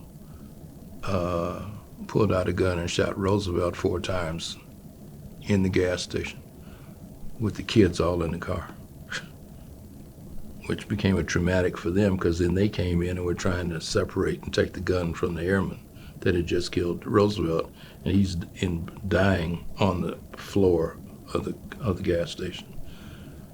And I had just accepted a job teaching history at CU Denver. And Cecil Glenn had just accepted a job to be the counselor for the Black Studies program at CU. And so now they didn't have a director, so Cecil Glenn moved up to become director of the Black Studies program at CU Denver. And then I moved up to be the counselor at CU Denver, in addition to teaching history classes there as well. And following in my grandmother's views, they didn't want to give my students credit as a history credit.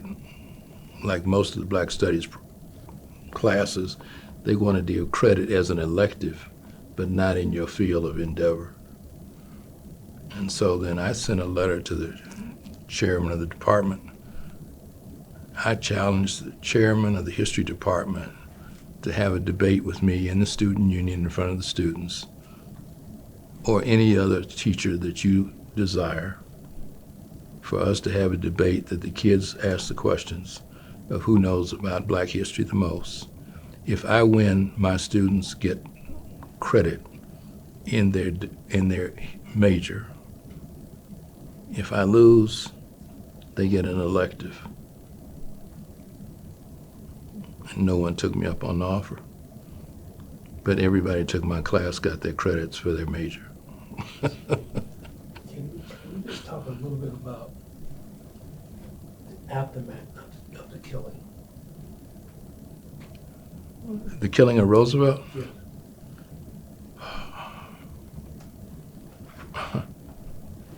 It was traumatic for the people that were there. Helen Rigmaton was one of the students at the time, and she's in her late 70s. She was in the car when he got killed.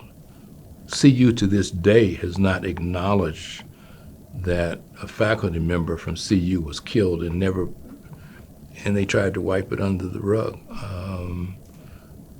We then met a guy named King Harris. King was working at United Bank and started a boycott of Mobil oil stations. Wilma was working at Mobil Oil and started working with King to support the boycott of Mobil oil stations. And they made some piss poor statement of condolence to the family. Matter of fact, you asked the question just a few weeks ago. We've put out feelers to try to find if they're members of his family still alive, because I've said that one of the conditions of CU Regents erasing the censure of Wanda James should also be acknowledging that a faculty member in 1968 or 69 was killed, and nothing happened to that individual. And the DA and the grand jury, who were conservative, said that he was acting in self-defense. There was a news release sent by the Eagles, and the Eagles had changed their name.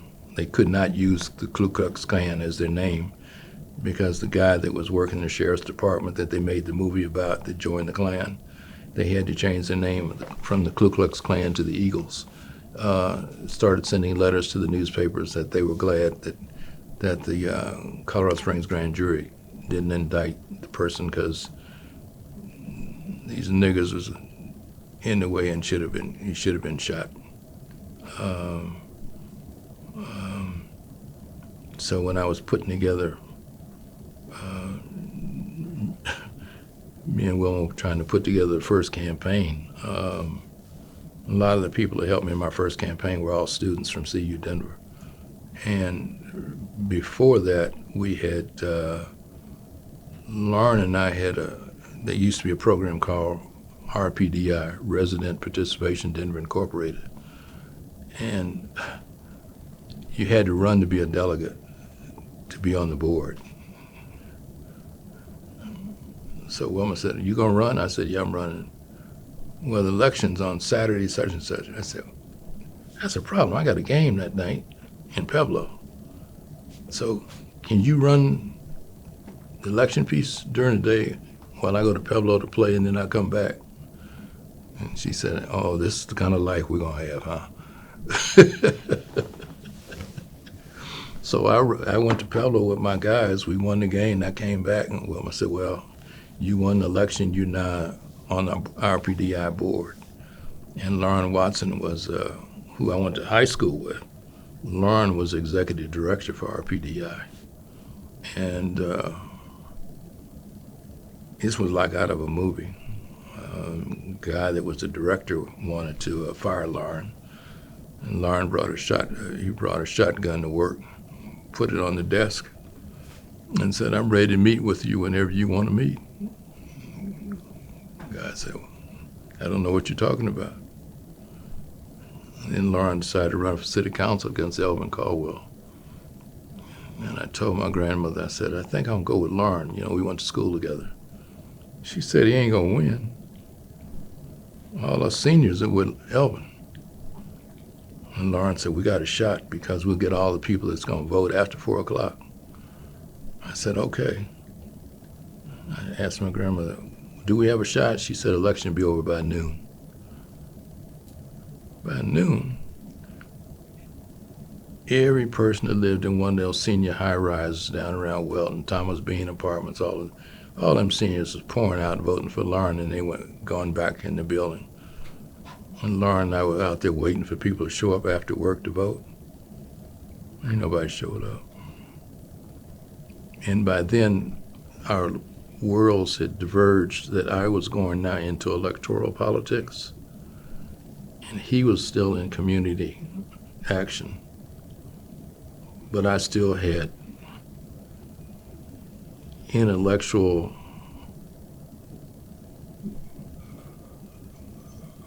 placement with people that were in community activism. So when activists come through town, like, you know, Kwame Ture, Stokely Carmichael, you know, he'd come by the house, we'd sit in the back in the kitchen drinking wine, talking about, you know, what we should be doing. Then I started trying to organize people, which is this one poster that shows me and Lauren Watson and Norm Early, who I eventually would be running against later, trying to talk about how black politicians ought to be sticking together. Even though we're not a monolithic community, we should have monolithic goals and moving forward, which I still think is missing today, because there's no excuse that black elected officials should not have been holding CU accountable either through the budget process or a lot of other bureaucratic ways that I shared with them that they could be doing without being out on Front Street. They're more social than they are political. So with you and Lauren being friends, and talk a little about your engagement in the Panther Party and your, can you see this? No, if you could hand it to Okay, him. here you go. Let's just cover that just a little bit. I know your past has started to separate somewhat, you said. So this is me. This is, and over here, if anybody goes to the library and looks up the Attica prison riot that took place in Attica, New York, one of the inmates that did most of the talking, that, you know, they stripped him down and made him walk nude through the prison yard.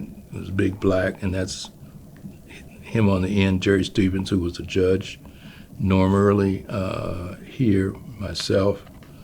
I don't remember this guy. I was conducting the meeting.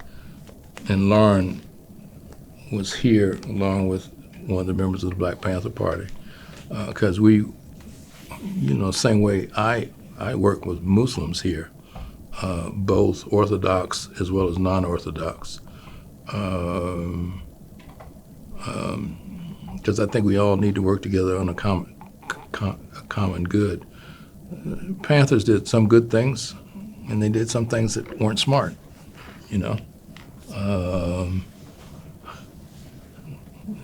Teresa, that's for the library. I was struck by the fact that the Watsons were a smart family.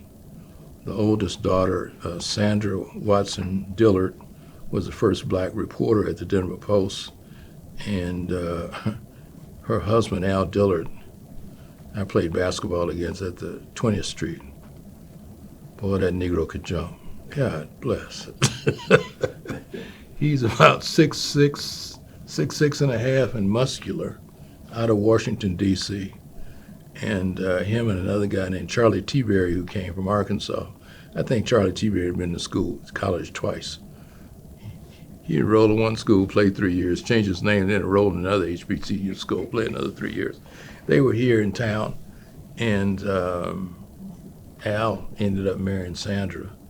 And then the second child among the Watsons was Lauren, and Clark Watson was the youngest, and he was the baby, but they were all gifted writers, gifted community activists,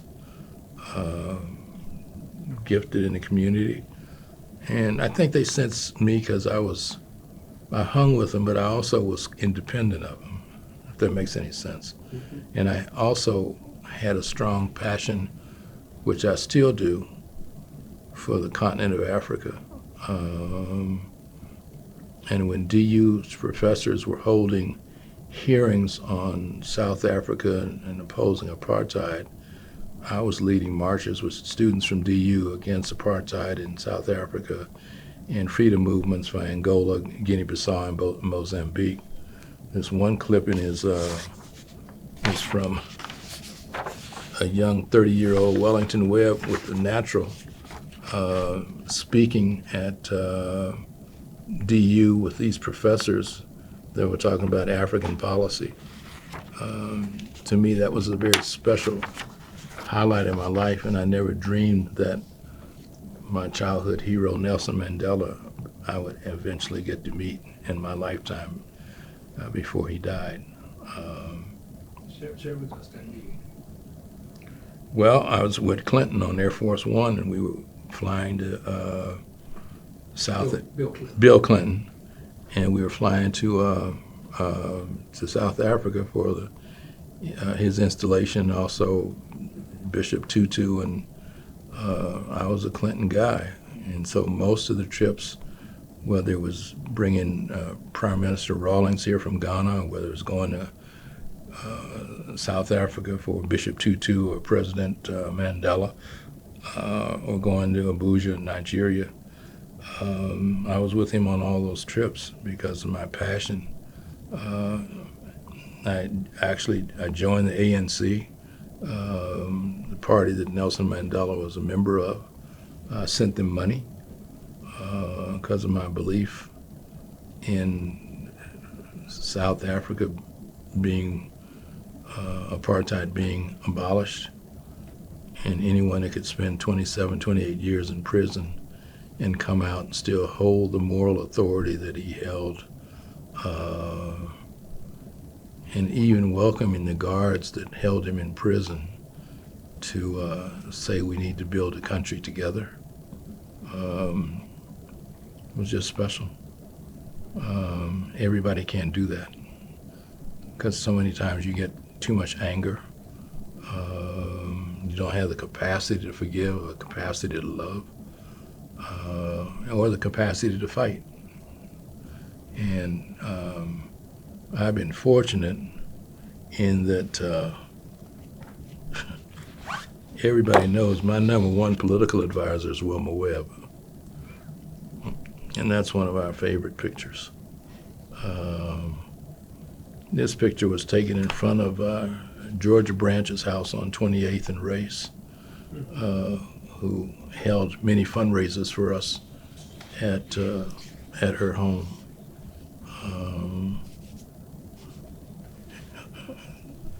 When we decided to run for office, I said, you know, I only ran for anything once. And I think I was in the 4th or 5th grade. And I later told my grandmother about it, and she said, aren't you stupid? I think I lost the election 4-3. I voted for the other guy. I thought I was being thoughtful and honest, and you're supposed to vote. I mean, you're not supposed to vote for yourself. And my grandmother said, well, aren't you stupid? I said, okay, that'll never happen again. That'll never happen again. And so politically, the one that got me started, obviously, was my grandmother and Wilma, who was there to help pull whatever was necessary. And when I came back from Gary, Indiana, after attending the Black National Congress convention, I said, I ain't never seen nothing like this. I want to bring this back to Denver. I'm ready to run and serve the people. What year was this, and why were you there? I got elected as a delegate to go to the National Black Convention held in Gary, Indiana in 72. And I went there and I got inspired by the music. I got inspired by the speeches. And met Ron Dellums, spent time with Jesse Jackson, spent time with Amamu Baraka, another guy named Irv Joyner, who history has kind of lost, who's still active, an older guy. And I came back and told Wilma, I think that's what I want to do. I told my grandmother, that's what I want to do. And she said, my initial thought, she said, what are you going to run for? I said, I'm going to run for the state senate. And she said, good luck with that. I said, well, you mean you're not going to support me? She said, nope. You're not ready yet. When you're ready, I'll be there. But if you just want to get out here just to run to be running, I'm not going to waste my vote and time with that. And so I said, okay. When she says no, I know what she means. When she says no, she means no. So I came back and said, I'm going to run for state rep. And I said, and I've been meeting with these 5 guys. We get up every morning at 7:30, and we said, we're going to get up at 7:30 while most black people are sleeping because we think white people are up early trying to figure out how to make more money. We're going to get up early to figure out how we can take over the city. And the 5 of us were myself, King Trimble, a lawyer, Ray Jones, a lawyer who wanted to be the first Supreme Court justice, Dan Muse, who said he would work for one of us because his personality was such nobody would elect him to anything, and Norm Early, who wanted to be the first district attorney, and I wanted to be state representative. And so the 4 of us, they called us, I don't know what they called us. They had some name for the 5 of us that I wrote in the book. Young Turks, that's what they called us. So we decided we were going to get involved with this party. And I've always been, again, I remember, I've studied Caesar, I've studied Attila the Hun, I've studied Crazy Horse, I've studied Cochise, I've studied all these folks. And I know how to count. So it takes 20% of the delegates to get on the ballot. And I'm running as a freshman. So I said, if it takes 20% on to get on the ballot, how many of us are running? There's 5 of you. I said, so if I get 90% of the ballot, I run unopposed as a freshman. And they said, well, that's impossible. I said, well, not if we get the young ones. and my grandmother gets the old ones. So I call people, I'm Helen Gamble's son. Or she's already called them. And then the young ones, we got to get and talk them into showing up at the caucuses. And so as history takes place, Wilma's got the 4 kids in tow. We're going to the convention. Norm's chairing the meeting for me. Another guy, Chuck Mitchell's doing issues. King Trumbull's keeping track of the money, Roy Gentry, and we counted the votes. I didn't get 90%. I got 86. So I ran unopposed as a freshman. And then my first year in the legislature was a learning experience. I didn't know nothing. I'd only been in the state capitol 3 times before I ran. I knew I wanted to serve, but I didn't know the ins and outs of it. And we coming up, we didn't have no mentors. Elvin wasn't a mentor. Elvin was a supporter of mine and Wilma's because our family were big supporters of his. And he'd rather me running for the legislature than running for city council, which is where he was. And George Brown was our state senator, and George was nationally known, but George was as so many black elected officials are, he's a social political guy. He ain't teaching nobody nothing.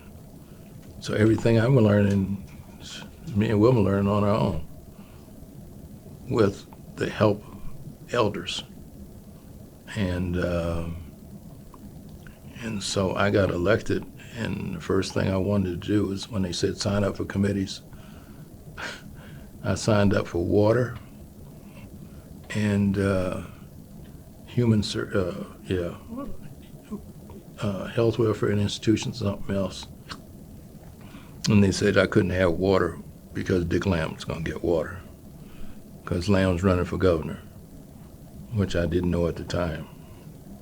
And then they were getting ready for the governor's race, and it was Mark Hogan who was whining and dining me and Wilma, taking us places, and Tom Farley out of Pueblo who was trying to wine and dine us. So we 5 in the Turk group, we divided up.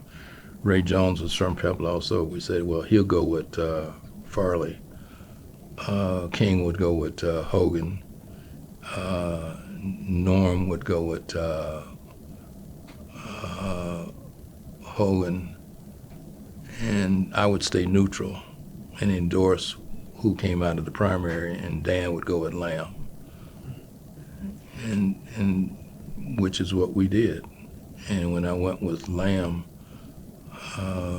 I started liking the guy because he reminded me of me. He was kind of unconventional. First thing he did, he came out against the Olympics, which I liked that. Second thing is that he didn't bend to the party ways. And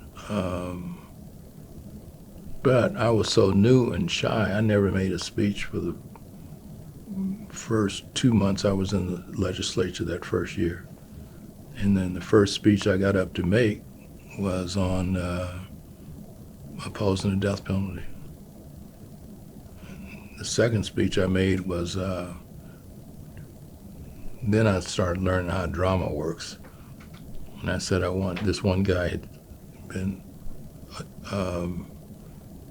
convicted of a crime, and they overturned it. And so he had spent time in prison, and then he was released. And so I introduced a bill to pay him for the time he served, and I put him behind a curtain because I didn't want anybody to see him. Oh, okay. Why do you think that would influence? No, I thought it would be clever because he was white.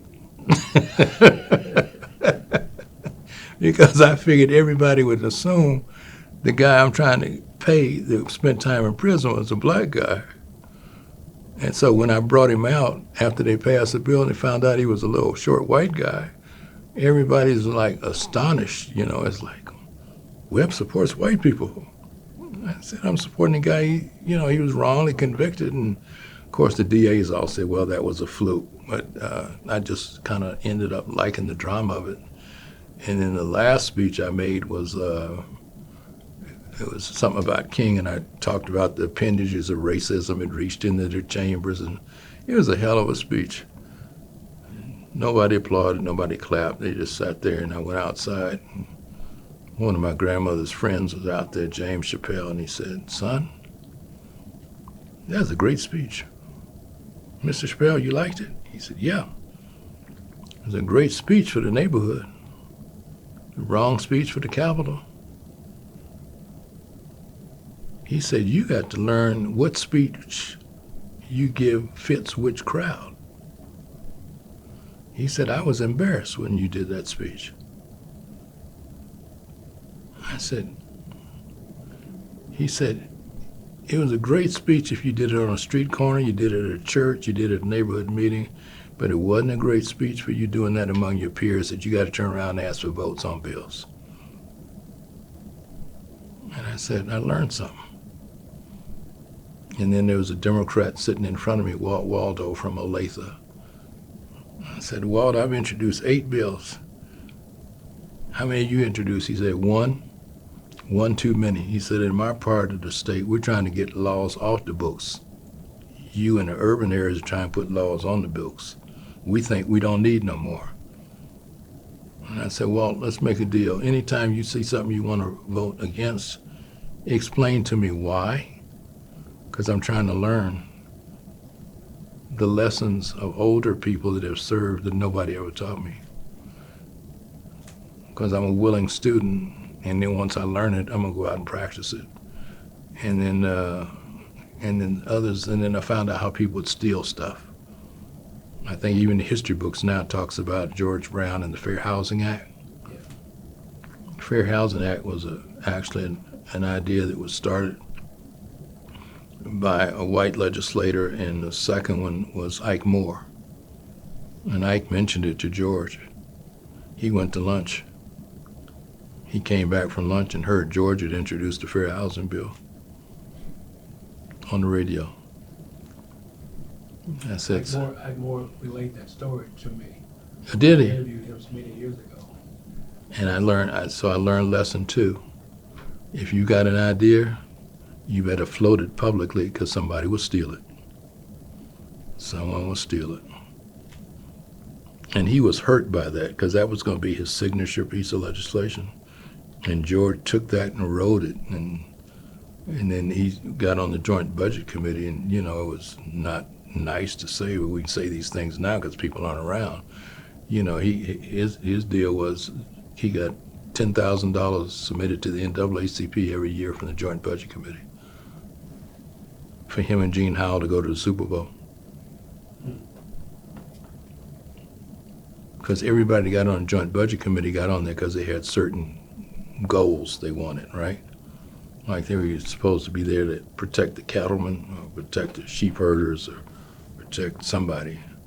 The problem that most of them had was Wilma. She wasn't there to support nobody with what was right. She comes from a very moralistic viewpoint that she said, I don't get the click stuff. She said, I don't operate that way. I said, I get it, but I get it because you got to use that in order to enhance your ability to get 33 votes. Because the only thing that counts up here is 33 and 18. Everything else is bullshit. It takes 33 votes to get a bill through the House. It takes 18 votes to get a bill through the Senate. And that's why you have many black state senators go up there and they talk about how great speeches they did. You ask them how many bills did they get passed. And they can't name one. It's because they still don't know how the system works. Because Well, it takes more. It also takes more work too, because you got to have allies. Right. You got to have allies to get some of that stuff done, and that's why I always applauded Wilma, because I said you're a much better legislator than I am, because you got stuff passed when Democrats were in the minority. I got stuff passed when Democrats were in the majority, because I would make allies too, based upon interests. But many of our black state legislators, they're making big speeches, but their bills don't account for much, and don't account for, because what I look for is signature bills, something that you can put your hat on historically. And that's the problem I have with so many great speakers from Alabama, Mississippi, Texas, Georgia. They can make great speeches because they don't have to implement nothing because they're in a minority party. It's easy to get up there and say all of what you're going to do if you don't have to do it.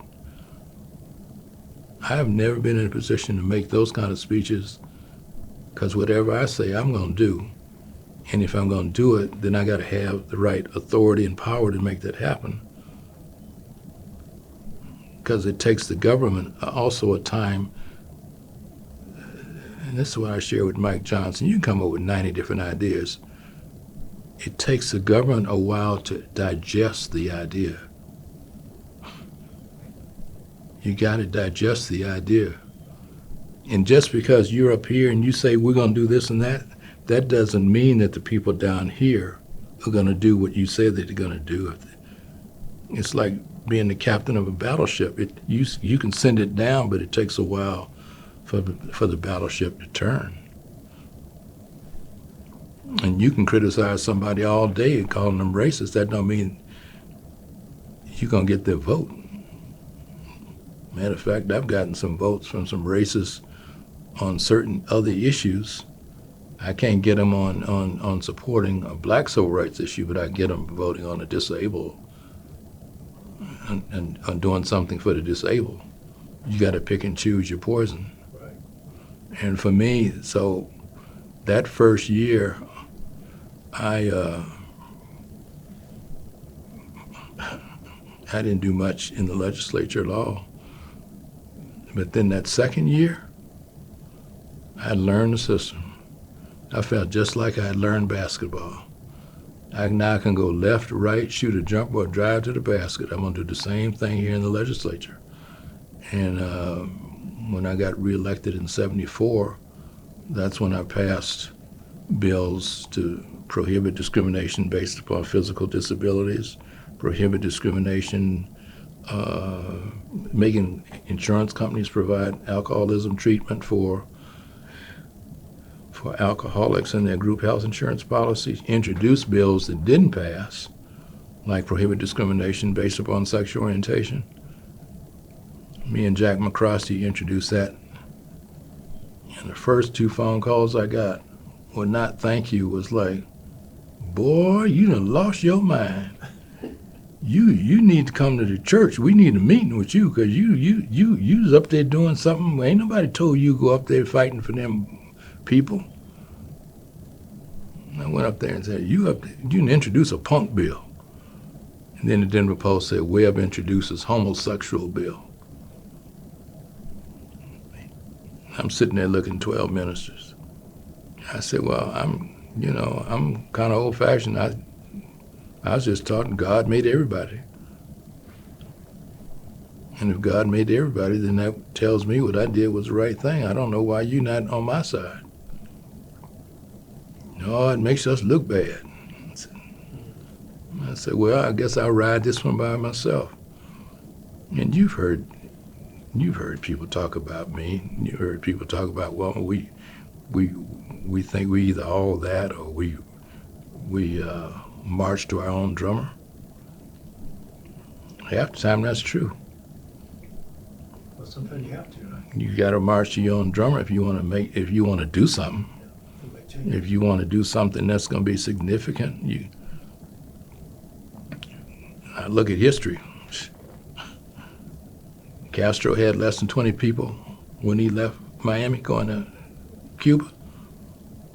What they don't say is he went to Santiago, as you know, which is black Cuba. He didn't go to the white Cubans up in Havana. Mao Zedong on the march, thousands of people then dwindled to a few hundred. I said, I don't need everybody. I will capture you with my ideas and my work ethic because you will never outwork me. And I will be creative enough to win. which is what I've always believed, and I got that from my grandmother.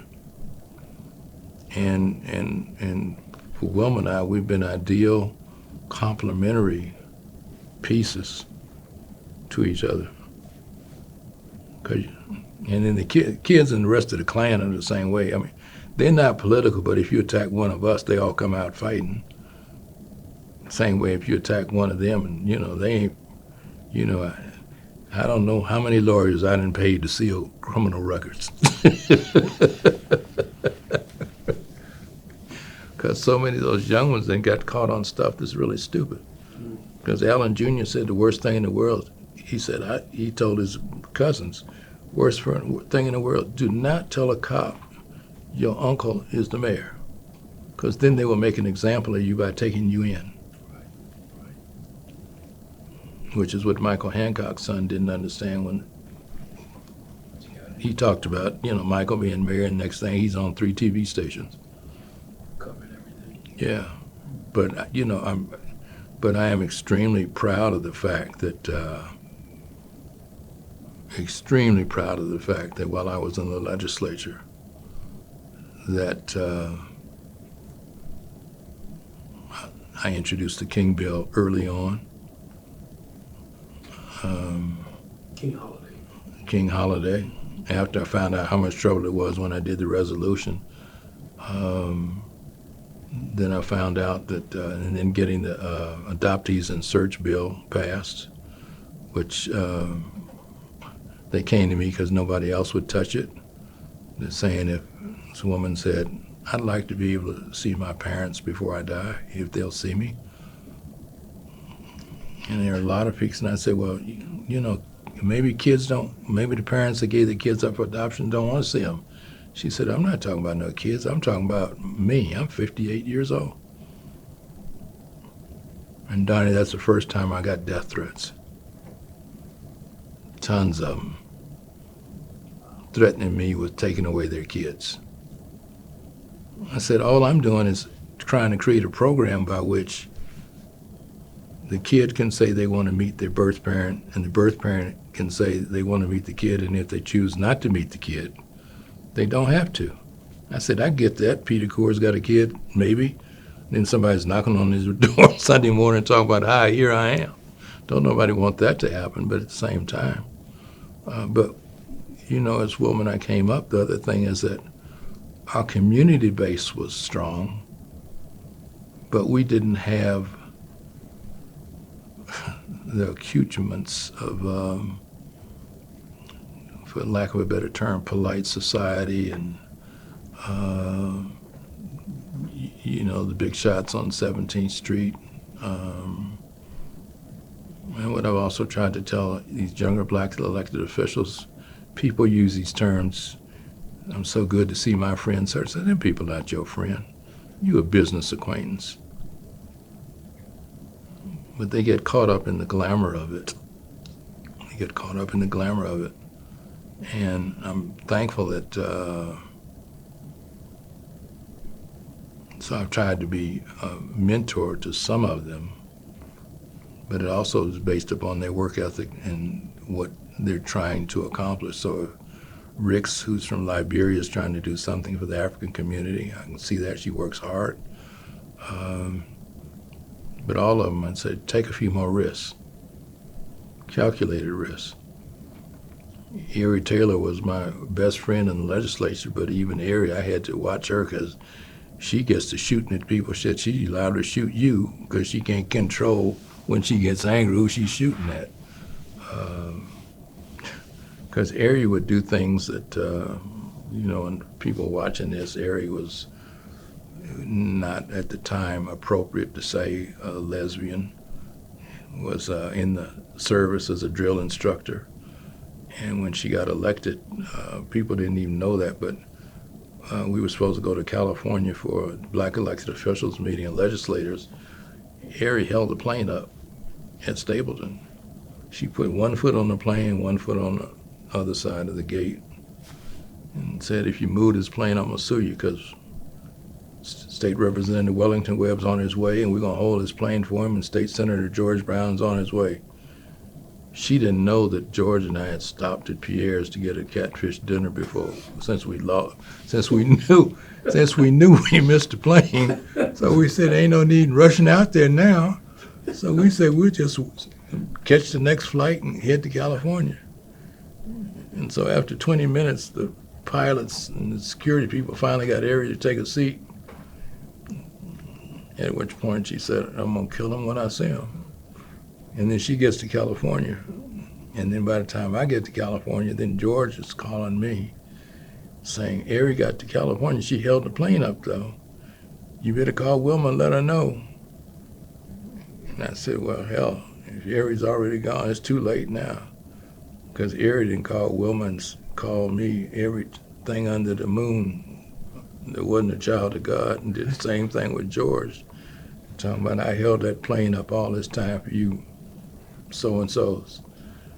And then when she introduced her first bill was to eliminate pay toilets at the airport. And I'm like, well, Ari, you just got elected. Can't you think of something more significant than a pay bill at the airport toilet? She said, well, maybe men don't have them. Would women have them at Stapleton? You didn't have to crawl under the door because you didn't have a dime to open the gate to get in the stall. And I got stuck under there. I said, well, I could see that's a picture. That's an amazing picture. But, you know, Ari also never left being a drill instructor and taxi driver. So she picks up guys when she was driving a taxi part-time, coming here to Stock Store saying they want to meet some black girls. And so she started driving them to Cheyenne. And they got close to Fort Collins, and they said, where are the girls? She said, the only ones I know are in Cheyenne. And they said, well, lady, take us back to Denver. She said, you're going to pay me the full price, too. But she is a character. She's the kind of person you want to be in a fight with, back to back, because she ain't going to run. None of the people support me run. When they sign on, that's why most of them been with me so long. When we go to war, they stay the course, whatever the numbers are. I'll tell you this one story, and then I want to maybe take a break. I went up to Wellington, the town of Wellington yesterday. We drove up, Leroy, Limo, Stacy Hart, myself, and a woman, I sent them $5,000 because they had park damage in the town.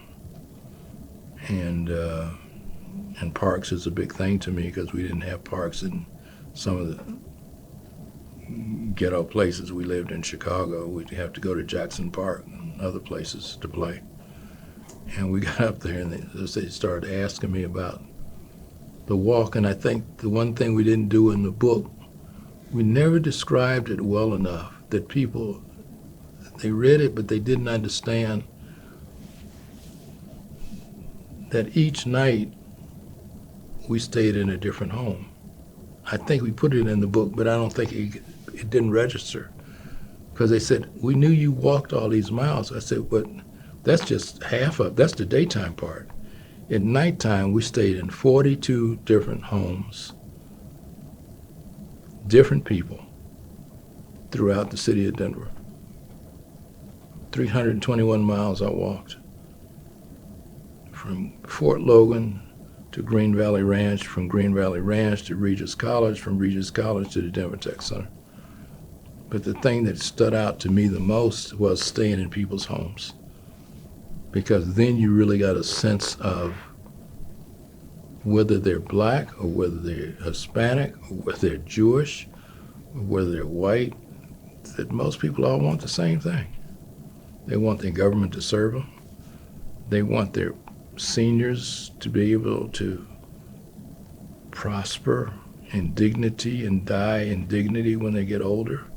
And they want the best for their kids, putting them through school. As my grandmother used to say, when they're small, they're heavy on your knee. When they're older, they're heavy on your heart. She also said, make a speech long enough to be interesting and short enough to cover the subject. Well, question? There was a question about the walk. And there was two things I wanted to ask. One is, when you went to these homes, what was the initial reception? You know, you come to that door, you knock on that door, you're running for mayor, however you introduce yourself. And the second was when you stayed in someone's home, you talk about the differences. And people wanted, you know, just certain things. They just want the basic things. They want to be served. They want their legislature, whoever it is, to serve them. So what was the initial reaction when you knocked on the door? Well, the first reaction was, we don't know what to do with you, and we were like, we don't know what to do either. But we said, this is something we're trying. This is a way for somebody that doesn't have no money to try to get out and meet people in the community. And because we were picking homes that were primarily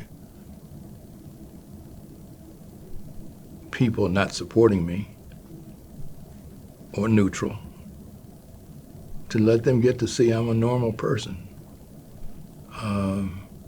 And then later on, when the walk started wearing on me physically, I don't know how many people know how, you know, I learned my grandkids don't even know how to get around Denver. Without GPS, they don't know one neighborhood from another one.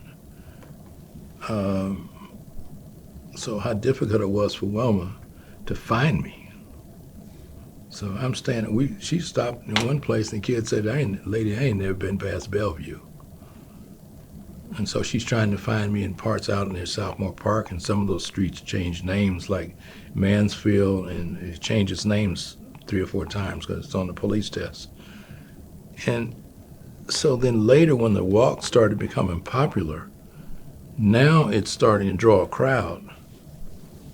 I'm exhausted, and Wilma has to hold court with them when I go into the bedroom and fall out. Because I got to be up the next morning and hit it early on before the sun hits. And then she has to get dressed and go to the legislature. And then some people there were friends that were stupid, like Jill Crow. We went to her house and she says, well, you may not like the bedroom accommodations. And we said, why? Well, there's twin beds. I said, shit, we ain't sleeping in no twin beds, Jill. Well, I didn't know what to do, because I said, we're married, Jill. Shit, we're going to put the beds together. I don't know who you trying, I mean, I don't get none of this. And she's trying to tell me the difference between a merry-go-round and the carousel. You know, one goes around and one goes up and down and around. And so I'm learning all this extra stuff that will help me in debates and also when meeting with the culturals. Because when I met during the mayor's race, when I met later with the Botanic Gardens, the Denver Art Museum, Denver Zoo, the Big Five, they spent 10 minutes. All they wanted to know was my name so they could check off a box that I came through, which was pretty painful. But it was,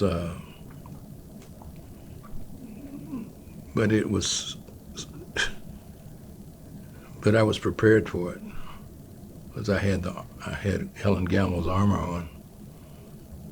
You're not gonna make me less than what I am. And when I walk in here and walk out, I'm still gonna be 6'4", 220 pounds and head high.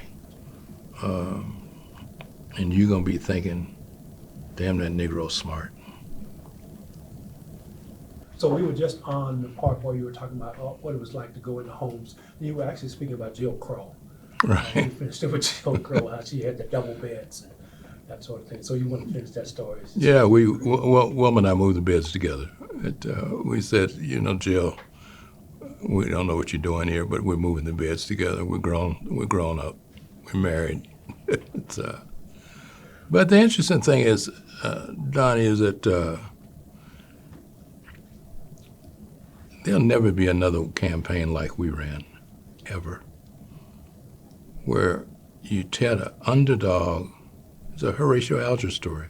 You got an underdog, underfunded, with no the big shots supporting him, polled at 7% versus opponents at 67.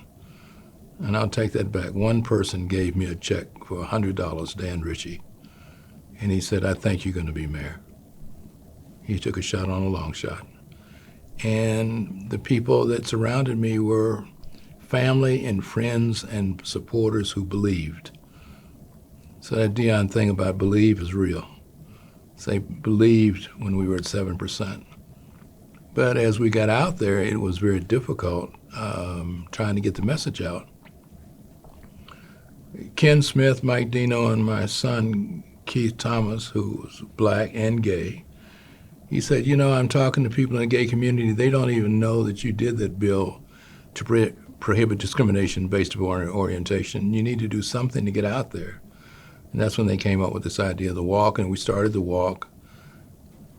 321 days, 321 miles, 42 days later, 42 nights later. As Mike Dino told the early campaign, we're going to walk right into the mayor's office. And that's what we did. And it was, but there are 4 stories that jump out to me that kept me going. The first is my feet, I was limping, and we stopped at a house on Colorado Boulevard, about 20th and Colorado Boulevard. And the man says, "You're supposed to stay here tonight," and I'm a doctor, and I said, "You're limping really bad, and you're supposed to spend the night, but I'm a doctor, and I'm not supposed to do anything in terms of touching patients outside of the Kaiser. But if you don't mind, I'd like to look at your foot." I said, "I can't even get my socks off, man." I said, "The blood from the blisters on my feet is tied into the socks, and the socks are tied to my feet.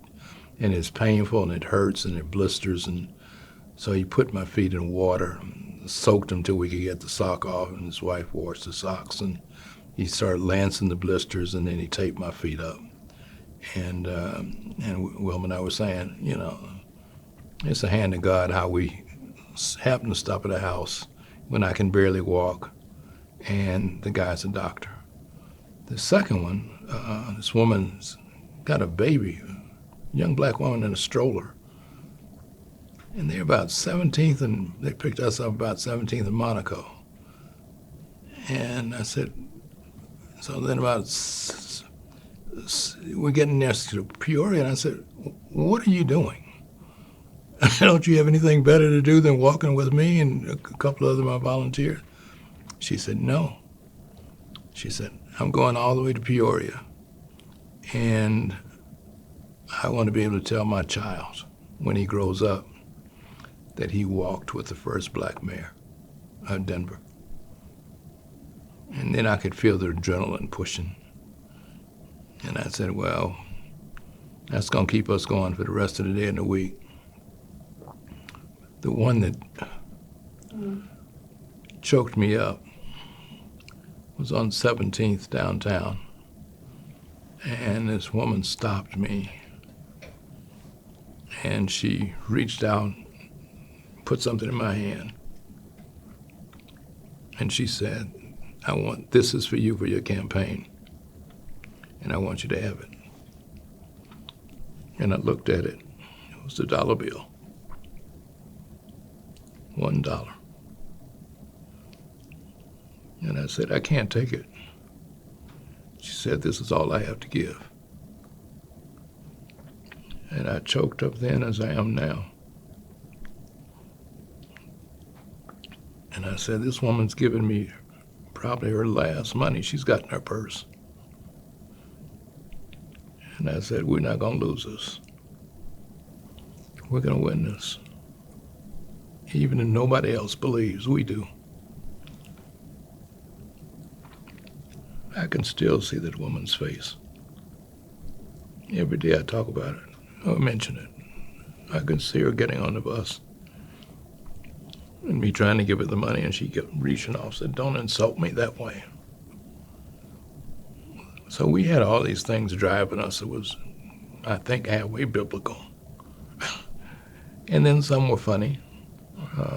Juneteenth parade, my hotheads, Albertus, Leroy, others, We should be at the front of the parade. You're the auditor. We should be at the front. They're saying Norm should be at the front because he's a DA, and that's a state position. You're the city. I said, look, we don't care where they are. We're who we are. And I talked to I said, what did it say in the Bible? It said, who shall be first shall be last. Who shall be last shall be first. I was trying to calm myself down because I was angry about it. And so I remember Mr. Parker coming back saying, well, you know, there's this dispute. And I said, there ain't no dispute. Put me at the damn back of the parade. Put me behind the horses and the horse shit. Put me as far back. I don't give a damn where you put me. The people gonna go with me wherever I am. So you put whoever you want at the front. I don't care. And I told Albertus and Leroy, which are the two hottest heads, I said, just calm down. It's gonna be okay. And I said, you guys are supposed to be going to church anyway, ain't you? And so by putting us at the back of the parade, when the parade starts to close, what happens? All the people on the side start gathering behind. So when we started off with a couple of hundred people, the crowd behind me kept swelling because it was the end of the march and the end of the parade. And when we got to the reviewing stand, it was like, I think we got some pictures in the book of Albertus doing one of these numbers and people shouting, now you can pick the one you want. And it was, to me, it was inspirational. It also, I've always felt humor was important. It keeps you going. And so I'm walking in the Lady Guadalupe feast in North Denver with Archbishop Stafford. And the Catholic Church always has these little 5x7 cards they're giving out with a biblical verse and Jesus. And so I started walking behind Stafford.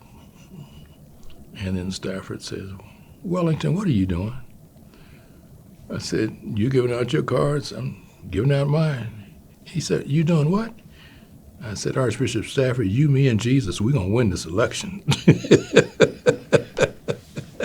and the Archbishop, he started laughing. And he said, just keep giving out your cards, son. And I said, it'll be fine. But the walk for us was, it grabbed the attention of people in Denver. And we didn't have money for polls. But we knew all the people that supported us initially were people who drove Chevys, Fords, Buicks, pickup trucks. And then we started hearing honks from BMWs, then Mercedes. And I told the crew, I said, election's over. We've just crossed the economic divide. We're gone from pickup trucks now to Mercedes and BMWs. I don't need a poll to tell me how people are voting now. We've captured the imagination of the public, and we also won the first debate. We probably broke even on the second and third one, but it's like the John Kennedy debate with Nixon. Most people don't know. Nixon wiped Kennedy out in the second and third debate. He won the first one. Kennedy won the first one, and that's the only one people looked at. And that's the one that we won handily, going away. So for me, the walk is something that I will always cherish, that I don't think can ever be replicated because of the timing. You know, you got two newspapers fighting, the Rocky Mountain News and Denver Post, and the independent AP and UPI. So I've got reporters from 4 news organizations, plus radio and television. And we tried to use all of those. And then when Donna Good came back, she got asked to get a special note. And some people didn't like Donna because she's so damn aggressive. She said, say, make sure I get my call time. And so whether we were in a Arby's or a restaurant, she had already set up for me to be in the kitchen of the restaurant where they're cooking. And I'll use one that's not hypothetical. She'd called Dick Robinson, who owned Robinson Dairy, and he was the treasurer for Norm Early. And she said, Dick, I had the next mayor of Denver on the phone, Wellington Webb, and I thought you might want to say a few words to him before he gets elected. And he said, you know I'm supporting Norma. I can't do that. I like Wellington, but I've already committed. And she says, well, we know you have, but I checked the register and you gave a contribution. Norma and Susan did as well, but your two kids did not. So we thought you might want to cover your bets and have your kids write out a check for Webb, and we'll send someone over to get it. Webb for mayor. And Donna was she was tyrannical, and she did her job. And then we started getting money as the election started getting close to the end. People started covering their bets because all the polling data started shifting to me. And Hispanics that weren't on the fence. So I said, when the legislature, when you were doing bilingual, who stood with you? When you wanted bicultural education, who stood with you? When we were boycotting grapes, who stood with you? So how can you not stand with me?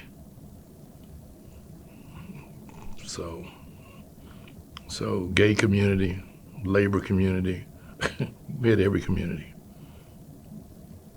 Beautiful. Thank you so much for sharing that. 58, I think it was 58-42.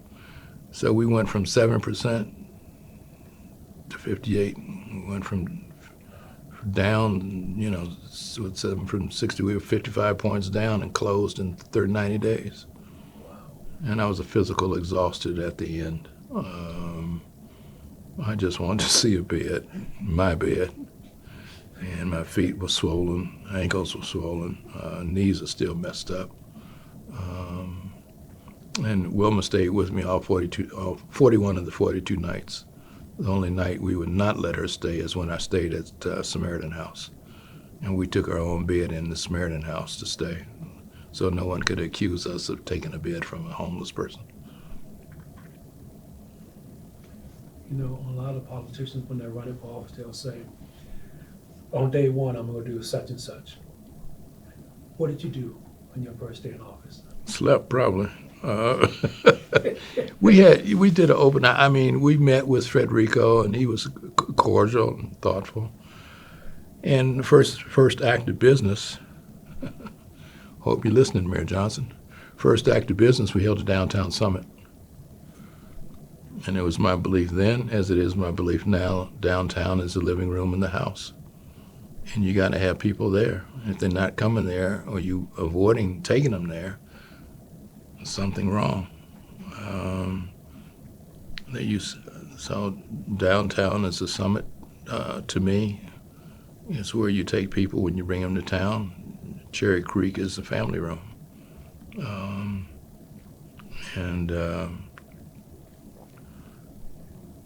So we were, that was the first thing we did. And the second and third thing we did was to do the airport. We didn't have any legitimate leases with the airport. Mayor Pena had one with Continental, but they were in bankruptcy, and Stephen Wolf called and told me he was going to come to see me in a couple of months. I told him, fine, but I want to know where you're going to land your planes. And he said, what do you mean where I'm going to land my planes? I said, well, you don't have any gates in Denver. The city owns the gates. Most people don't know in most airports the city owns the gates, not the airlines. So he said, I'm going to land my planes at Stapleton.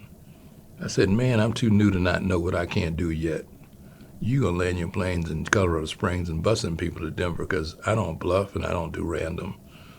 So if you want to talk, maybe need to rearrange your schedule, and we can meet this weekend. And he rearranged his schedule. We met at Strings that same week. That was you and Daniel? Me and Stephen Wolf, president of United Airlines. But And I had Dan Muse. Dan Muse was my city attorney, and he brought his corporate attorney with him. And we agreed to, we had to do the mail thing, eating 2 steaks, 2 salads, 2, I didn't know what all that was for. But I'll play the game with you. So we agreed to go send the team back to Chicago to finalize the deal. But they owned 67% of the traffic in Denver, so we had to have an airline. And they were the biggest game in town. I didn't realize, though, till near the end of the campaign, how they fought us along the way. They did everything in the world, because they didn't care whether there was a new mayor.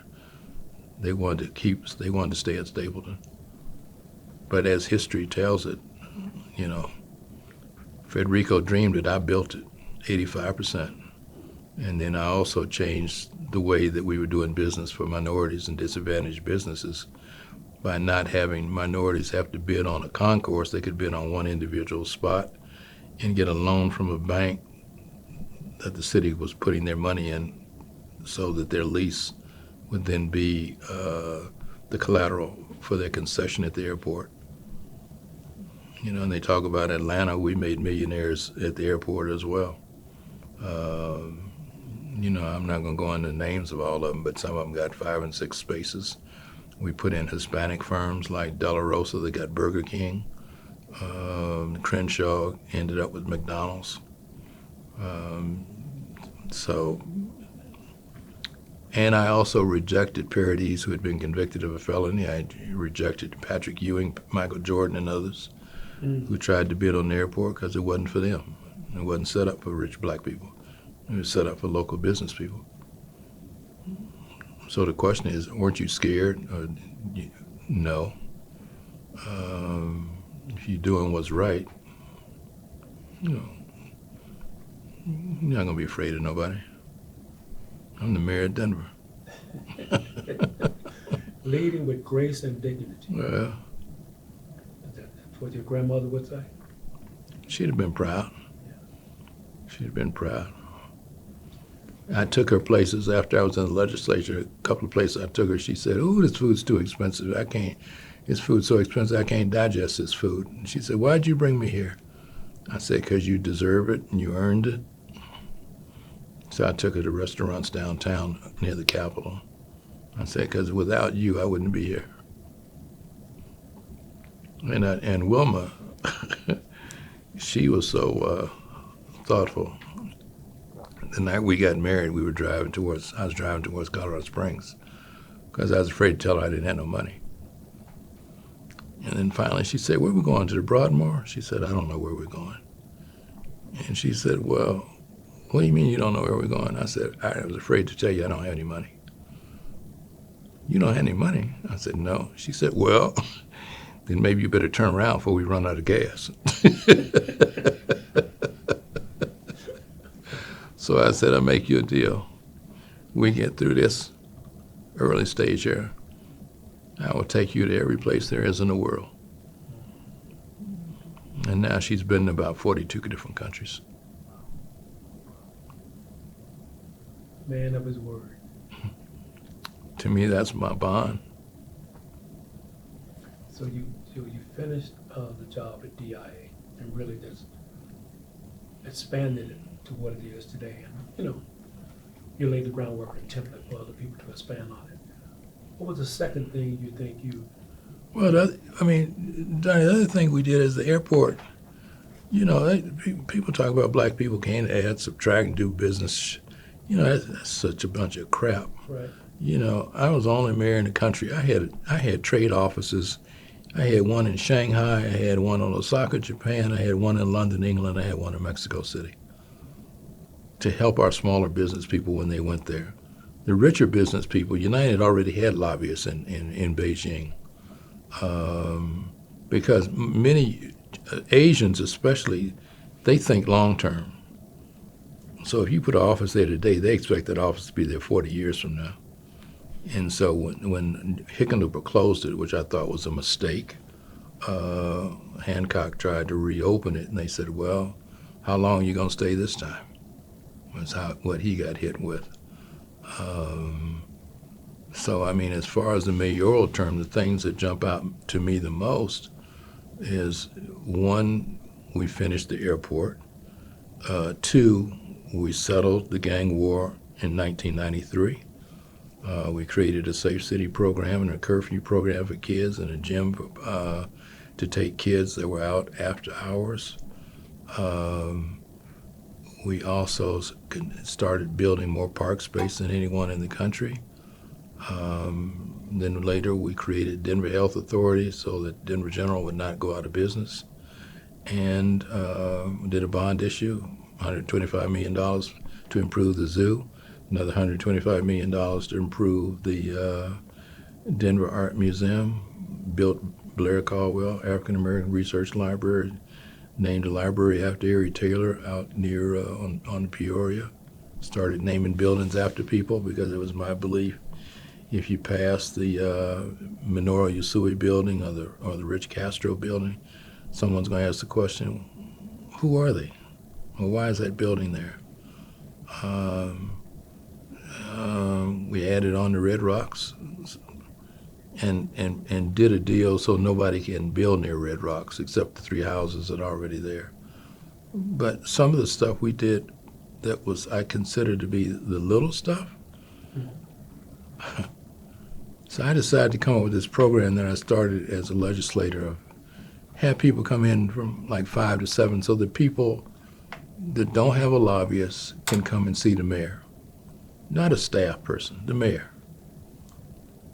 So security wasn't excited about it because I had gotten more death threats as mayor than any other mayor in the history of Denver. And that includes, up until today included. So I said, well, we'll let people come in. They're on their only avenue. And so we had people come in. So security, they negotiated a deal. I said, okay, what I will do is I'll leave the door open when I meet with these people. So if there's a problem, then you can come in. So I had one guy come in and sing a song. He wanted me to be his agent. Then I had another guy come in. Now, he worried me because he said he was there when at the inauguration of Abraham Lincoln. And he's been reincarnated, and he's, you know, and he kept talking to me about Lincoln's inauguration. I said, well, you know, would you see anything in the future? Because everybody got 10 minutes where they used it or they just sat there. And then this woman came in with these kids. And I said, they're the last ones for the day. And she said, I'm looking for help. We're staying in a boarded up store front on 28th and Columbine.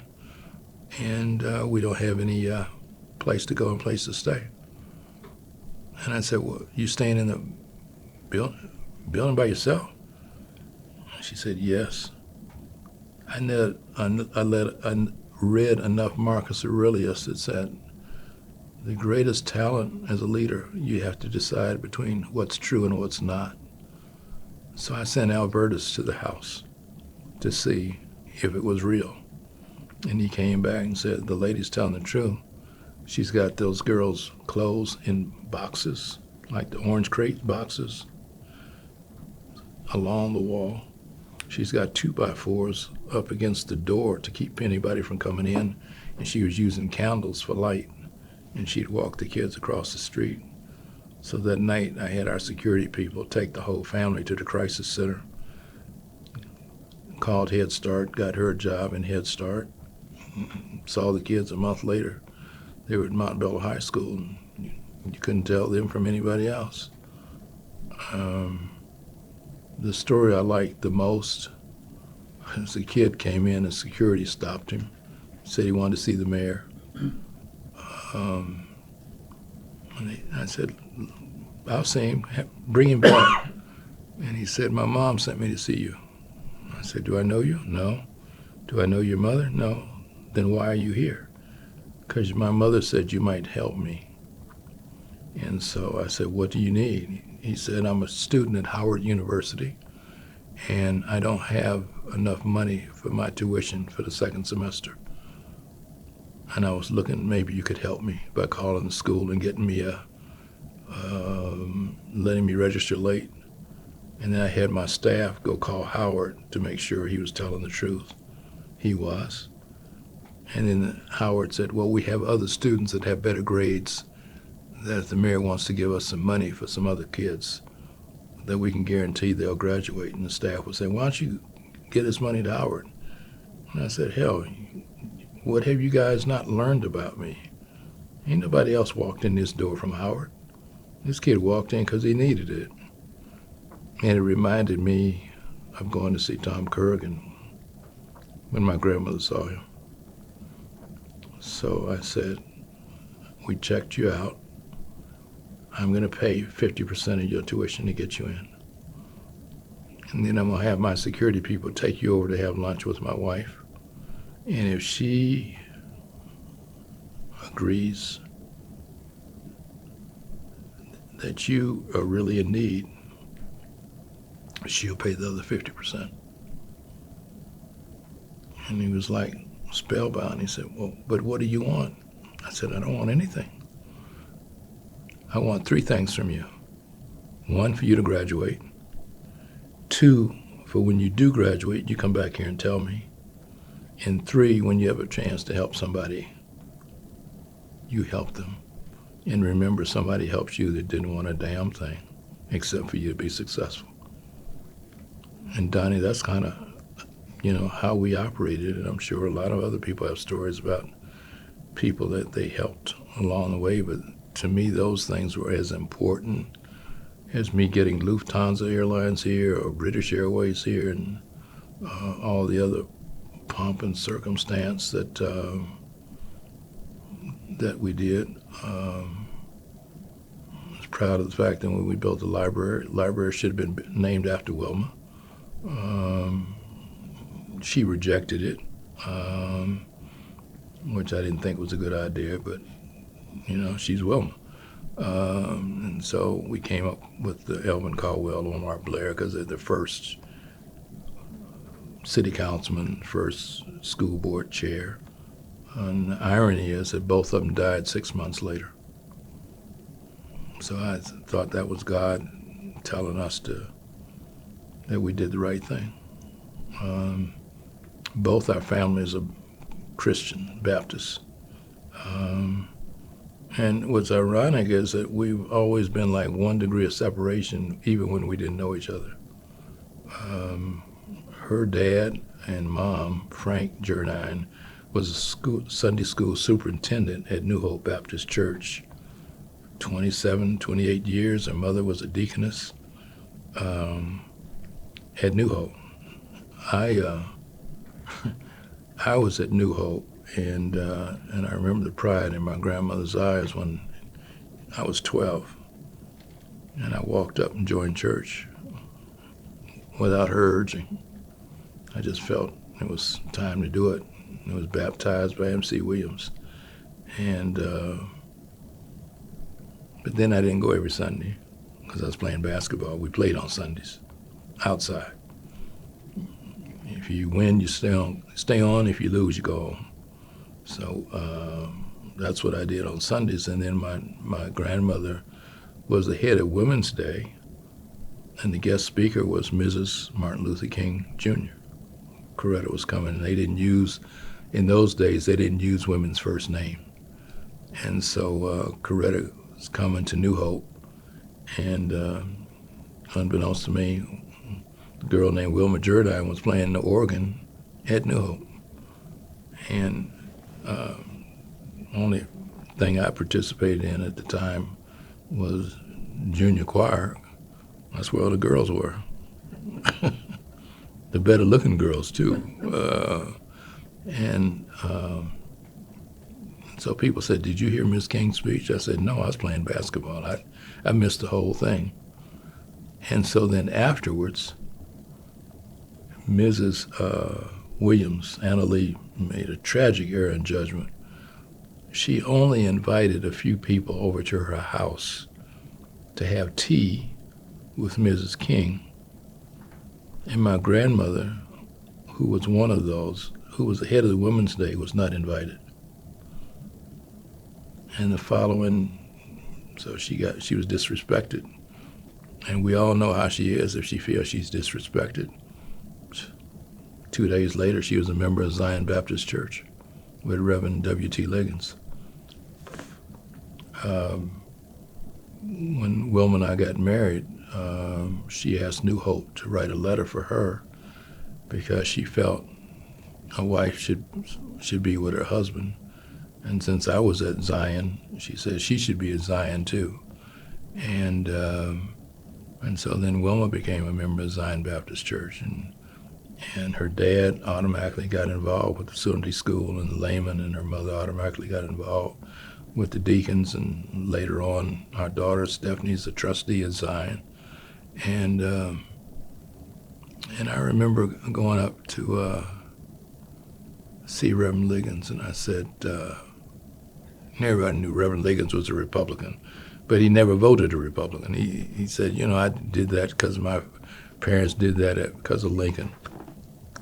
And so I said, I'm going to make you the pastor that's going to give the invocation for the mayor when I get elected. And in that big booming voice, he was all like, I'm going to do the invocation. And I said, you know what, you might even do the benediction too. And he was on cloud nine. And that's actually what happened when I got elected mayor. It was Liggins' voice saying that he walked like Joshua, and the walls came tumbling down. But, you know, Will and I were both raised in the church. And so that part of having the ministers support us was, it wasn't easy because many of them wanted a black mayor, especially new ministers to Denver. They didn't care who, anybody. It could have been Donald Duck, which I was really offended by because I grew up here. And I'm saying, all this stuff I've been with you guys, and now you're talking about you're going to have a meeting. And they said that the ministers had a meeting, wanted to sign a pact that if Norm won, I would support him, and if I won, Norm would support me. And Norm signed it right away. I said, I ain't signing nothing. And then they all like, and I can remember Phillips coming up. Oh boy, don't get too aloof from him, don't, because I had all these smaller ministers, but all the big shots. Peters was at New Hope. He was with Norm. Jesse Boyd was at Shorter. He was with Norm. All the big churches. I had little guys like Beecham and Dimmer and Phillips. I had all the little ministers. But I didn't care because at the end of the day, I don't know if you ever played a sport where you say, hey, we go head to head, I'm going to win. I always felt if me and Norm went head to head, I was going to win. He didn't think that. I thought that. Don Bain, if we go head to head, I'm going to win. But I was always scared I was going to finish third. I cried when we came in second. When we won, I didn't cry. I was ready to move on and start running the government. But when we finished second, they saw me crying and said, why are you crying? You haven't won nothing yet. I said, yes, I have. I won the opportunity to go head to head.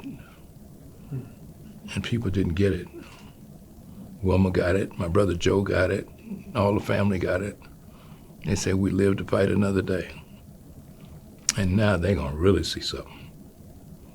Because now all of the people that were on the fence, and so for a lot of people in Denver, they started putting yard signs up. And in many houses, you'd see 2 yard signs, one for Webb, one for Early, where the houses were split. And then some houses you'd see Early, and then you see Webb, and then Early, Webb, Early. People made yard signs, made a lot of money that time. But I'm proud of the fact that when I left being mayor in 2003 and wasn't sure what I wanted to do, my approval rating was still about 55%. And in this last election for mayor, when Johnston won, Leslie Harrod did a poll because I was supporting her, and I was on my women's kick. I'm supporting all women this trip. And she did a poll. I said, so since you put me in it, where were my numbers? She said about 52%. I said, I ain't been mayor in 20 years, and I'm still above 50. Still above 50. But I never quit working either. Webb Group International is my business to generate financial support for me to maintain my independence, which is the reason I have not taken jobs with people that have offered them. Because to me, there's nothing more important to me than my independence. And then after being president of the U.S. Conference of Mayors, and I made them take a trip to Africa, which they hadn't thought that they were going to be doing, where we did Senegal, Ghana, Cote d'Ivoire, South Africa. And then I took another group of mayors to, and local business people to Ethiopia, to Axum, and to Addis Ababa, which all fits in my train. So I'm good about trying to follow through on any commitments I've made of what I was going to do. The African piece was very important to me. And so then after I didn't know what I was going to do after becoming mayor, I knew what I didn't want to do. I didn't want to be president of a university because all they do is have to raise money. And I'm not good at begging for money like that. And then I had two people come over, which was interesting. Tom Robinson came over. Got the perfect job for you. We're going to make you chairman of the board for the Cleo Parker Robinson group. I said, Tom, you want me to raise money for the Cleo Parker Robinson? I said, I ain't doing that, man. If I'm going to do anything, I'm trying to raise money for the Wellington and Wellington Webb group. That's what I'm going to try and raise money for. And I said, no, I'm not up for that. And then we opened our business, and it was rough going because half the initial contacts, I was doing work without getting paid because I had not transitioned. And then Odell Berry called. He said, I got a perfect part-time job for you. We want you to be president of the Colorado Black Chamber of Commerce. I said, why would I want to do that? I've been mayor of Denver, now you want me to be the head of a black thing with that's not held in good stead. Well, we can raise the money, we'll raise your salary, whatever you want. And I said, well, I'll take somebody with me. So I said, okay, I'm going to take Peggy Wortham over with me, just Black Chamber. And then I interviewed 3 to 5 people, and I said, what are my skills that I don't have? I'm not computer literate. I need somebody that can come in and take that over. And Tish Mays applied as one of those 3, and I hired Tish. And she came on. I had no money. I took money out of my savings to open up this office, was down the hall, and said, well, I'll pay you when I can. And then she started putting in the phones, the computer system, and everything else, because anytime there was an investigation, and I never got investigated by the FBI, as most black mayors do. The only time I got an investigation was from the SEC, and they came in and asked to see my computer. I was shocked I didn't have one. Then they wanted to see my work papers. Shocked I didn't have any. Well, how you run the government? I said, I talk to people. But they didn't know about the web notes, because I write notes to my staff that all of them now have collected. They're a series of web notes. And so then what I decided to do was then go to Harvard. They offered me the opportunity to come and be a part of the Institute of Politics, to give me a year to decide what I want to do. So I went back to Harvard and found out after 3 months I didn't like that either. So they put me in this, I guess it was a nice room for graduate students, starting faculty on the other side of the Charles River. So when I have to go to where they put my office in the Student Union building, I had to cross the river. But the apartment was so sterile, I said, oh, I can't do this. I've been staying at the Four Seasons, now I'm at this sterile place. So then I started to have Wilma come out, and so then I was there with Tom Hayden, and he was writing his book, and then the guy from Minnesota is coming in next. He's writing his book. And I said, well, I guess maybe I ought to write a book. But before I write a book, I got to learn how to work the computer. So that was painful. And I came back to Denver and I said, this Harvard thing is too new. Let me just back you up a minute. A couple of things. Beautiful. One, and just since you mentioned his name, Tom Hayden, would you just do a clarification who Tom Hayden? Tom Hayden was one of those Chicago Nine that they held, had the court in Chicago, where they were falsely convicted by some crazy judge and U.S. prosecutors. He's a special guy because he took the electoral right as well and ran for state senator and got elected. Pretty special. Yeah. Honored to have interviewed him as well, too. Yeah. Yeah. Let me ask you this question, too. You stated that politics is not for the weak. Could you explain that? Well, first, politics is not for the weak because you have to be thick-skinned. Because you will be dogged. You will be talked about to your face, and in many cases, in most cases, behind your back. And you have to be strong enough to withstand that and not let people get you off of your mission. And the most difficult thing is some of the horrendous things that people do to hurt you personally, where they attacked your wife or your kids. I had a car wreck once, and a woman was crossing Colorado Boulevard, and I was coming home from a fundraiser for Gail Shetler, and I hit the woman. She was crossing the middle of the block in dark clothing. She lived on Colorado Boulevard, and I didn't see her. And she was really inebriated beyond, and thank God she was, because when she and my car collided, she was so limber, she had a lot of broken bones, but she didn't die. So I immediately backed up, turned my car around to face the oncoming traffic on Colorado Boulevard, so they'd have to hit me to protect the woman that was now laying in the street.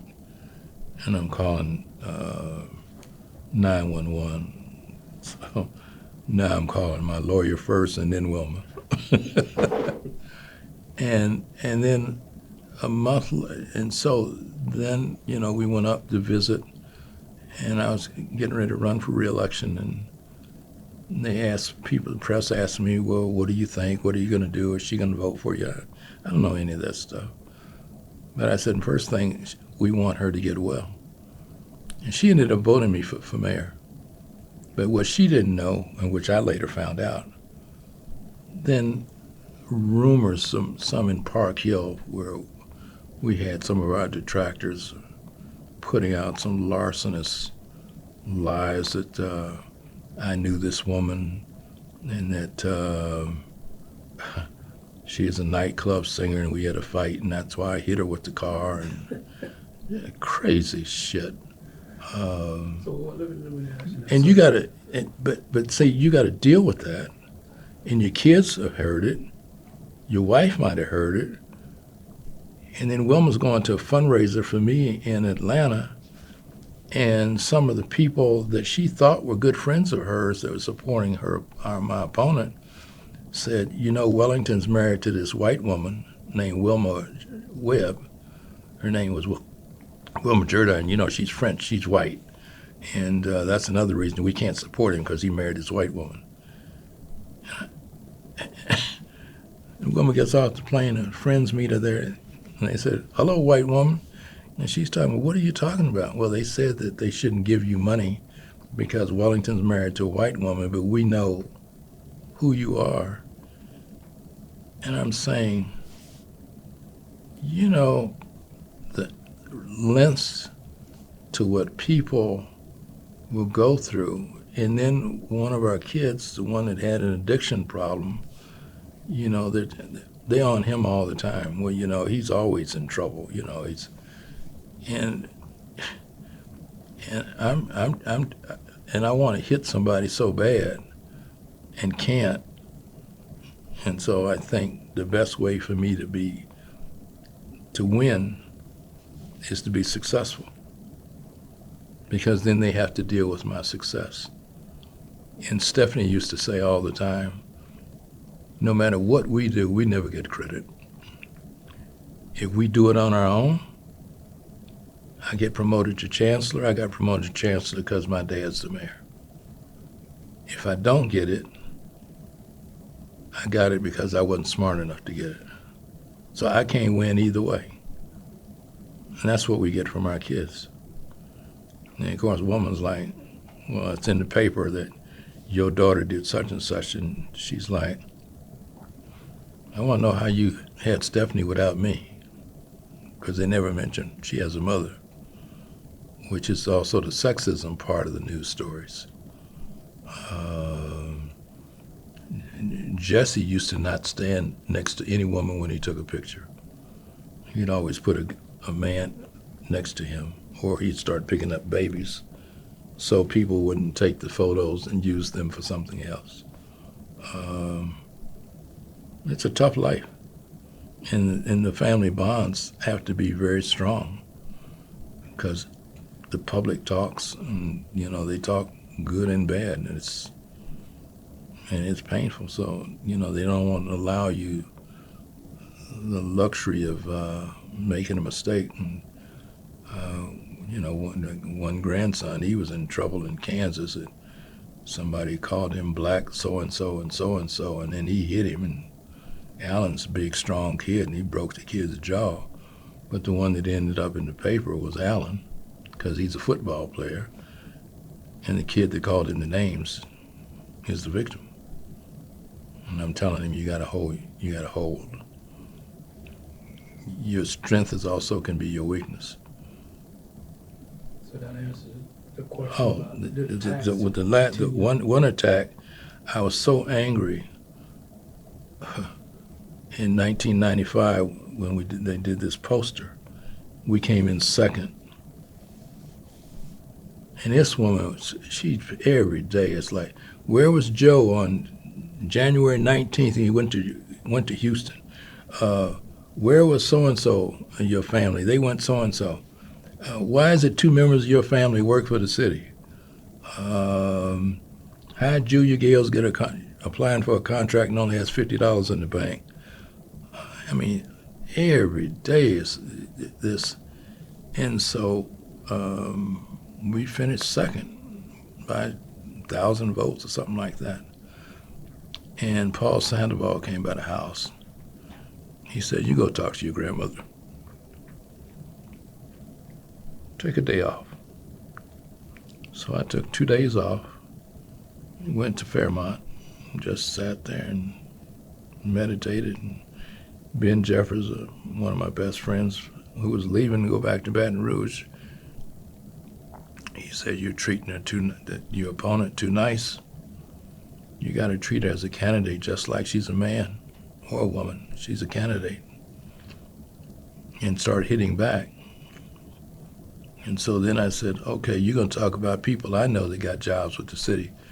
So you're telling me if you were married, you wouldn't hire anybody you know. Then she started stumbling. Well, yes, there may be some people I know that might get jobs. And I said, well, I heard you promised a job that the next police chief's going to be a woman. Captain Robb, is that true? And she made the promise, and when she said, no, that's not true, Captain Robb and all her women supporters on the police force turned around and then voted for me, because they had voted for Mary the first time around. So I just started treating her like she's a guy in the gym. She hits me, I hit her. But it took a psychological switch for me to get to that point. Turn mean-spirited. Yeah. So that answered that question. I was going to ask you, when they brought that name up, City Council person, Mary DeGraff, what would your reaction be? You just explained what it was, how you had to switch that psychological. Yeah. So you served 3 terms. Was that first, second, or third term, is there anything that really stands out that you would have done differently in either one of these terms?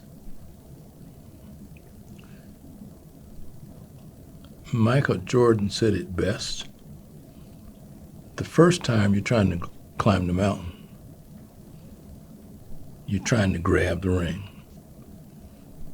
And we won the first time.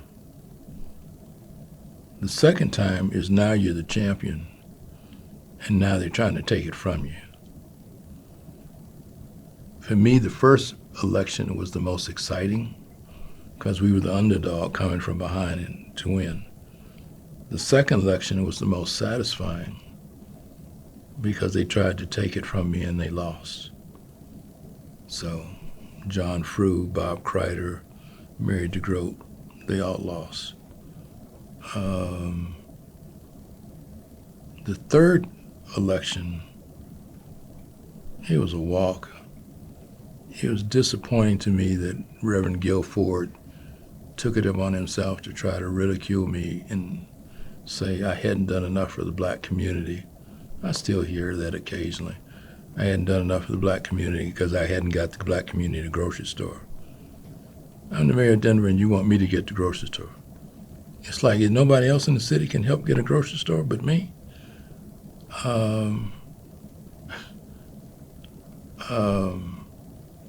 Some of that stuff hurts. But I got armor from Dillard. I got armor from Tuskegee. You can't get to that. And if you get past that, then you got to get past Wilma and Joe and Ronnie and Charles and Michael and Alan and Stephanie and Keith.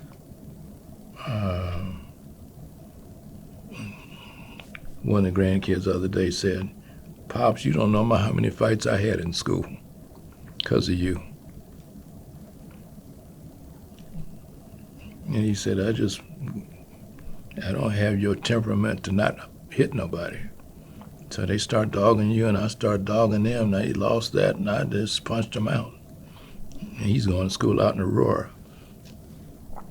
And nobody knows about the pain and the other stuff that people do. Somebody went out to Stevenson Jaguar to try to buy a car in Wilma's name and drive it off the lot.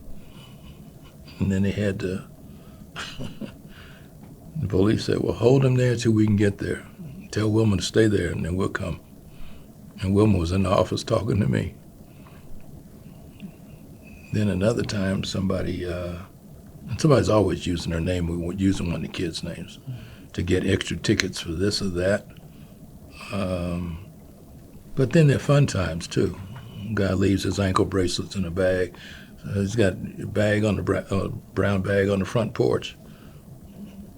And security says, "Don't come out yet." And I don't come out. And then he started laughing. He said, well, I said, "What's the deal?" And he said, "There's a note in here, and it says, from my ex-roommate in college, I'm not going to court today, so would you drop these ankle bracelets off to the judge on your way at City Hall? Because I ain't going. I'm on my way to Vegas." And I said, I know nobody white has had to put up with that. And I laughed, and I said, but we will take his ankle bracelets and give them to the judge because that's what he asked. And then Andrew Hudson was very good at calling Wilma.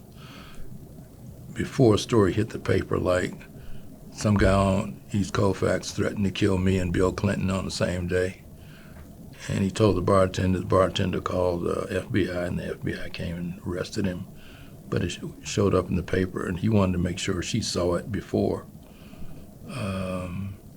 Most people, younger people, don't know.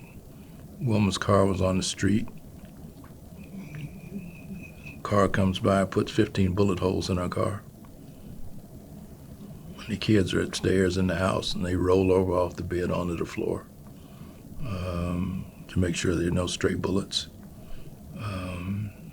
Then obviously we had to make adjustments and get bulletproof glass all the way around the house to protect ourselves. Where I'm out more than the kids to make sure that while they're at home, I practice firing and a weapon and ranges. And the security always laughed because Wilma shot better than me because she was in ROTC. And she said, "It's not a gun, it's a weapon." I said, yeah, okay, yeah, all right, you one of them ROTC girls, ain't you? Yeah, I shot very well, too. I said, you still do. On my security team, the 2 women outshot the 6 men. Is that all right? Let me ask you about something I know that's near and dear to you, and that's something that you have been very proud of, and that's Sister Cities. Can you talk more about that? I thought Sister Cities program was important, not only for Denver, but also for the program as a whole, because it allows these relationships to build that can go on for years. So, obviously, Wilma and I went to Takayama, Japan, which is a sister city, Carmel, Israel. But then Axum, Ethiopia, was something special because there's so many Ethiopians in the city as a whole, and we became very close to Melody and Brother Jeff and others that have these relationships with Ethiopia, and we're raising money for them. And matter of fact, we put in a water treatment plant in Ethiopia. So there's 8 sister cities. We made 6 of them. Only one we didn't make was to Madras in India. Yeah, but I'm very proud of that. Oh, yeah. Why was it important to you that you locate Black Hopewell African American Research Library in 5 Points? I felt that the black community in Denver was disintegrating. And to some degree, I still feel that way. And that the location of the Blair Caldwell African American Research Library at 24th and Welton, the purpose was to hold it at the entrance to Welton going into the 5 Points area, so that the first thing one would see is Blair Caldwell there at 2401 Welton Street. It was a friendly condemnation because for old timers, they know that's where Big Chef was located before. And it was important. People have to have a history, and out of that history also comes a culture. And out of that culture comes a tradition. And if you don't have a history, I think something's missing. I think if you're Italian, you should be proud of your Italian heritage. Or if you're Irish and came over in the potato famine, you should be proud of that. I think it ties you to something, and that also comes out of my teaching black history. And I used to tell the kids that I say, one thing that's always stays the same is if you're Italian American, you say you're going to go back to your country, you're going to go to Italy, and if you're German, you're going to go back to Germany. If you're Chinese, you're going back to China. At that time, we were using these names like Negro, and then we said there ain't no place as Negro land on a map. You're African American. Your history, you're tied to Africa, whether people want it, whether they want you or not. Many of them contributed to selling you, your ancestors. And then many of you were captured and brought here, not like people on Christianity coming here, for Plymouth Rock. You're brought here, most of you, from, if anybody looks at any of the insurance reports from insurance companies that were insuring slave cargo in the 15 and 1600, most of that cargo came from Ghana and Senegal and Cote d'Ivoire. Most of it came all from the west coast of Africa, coming in the United States. And I often tell, you do some of these radio broadcasts with some of these folks nowadays, and they're talking about, well, I shouldn't have to benefit because of the sins of my father. And I said, you got a point. And I shouldn't have to be lose out because of the sins of your father and grandfather either. So if you come up in a system where you get a head start and then blame me for not finishing when you had a 50-yard head start and a 100-yard dash program. There's something wrong with this picture. And it's something wrong with this picture. If a friend of mine ran track, and his coach told him, anytime it's close, you get a red ribbon, not a blue one. And that's where we are in America. And we got a president now that wants to whitewash everything and take away American history, which I think is stronger when we look at the contributions of all people. Because all of us made this country great. You know, whether it's Chinese building railroads across the West, or, you know, slaves building the White House. And, you know, now we got a president that wants to have a Tesla car sale in the Rose Garden. You know, he's about as simple as can be. But, you know, we weathered slavery, we weathered Reconstruction, and we'll weather this too, because we got us. If we don't have nobody else, we got us. Let me ask you to get a drink of water. I'll drink orange juice. Yeah.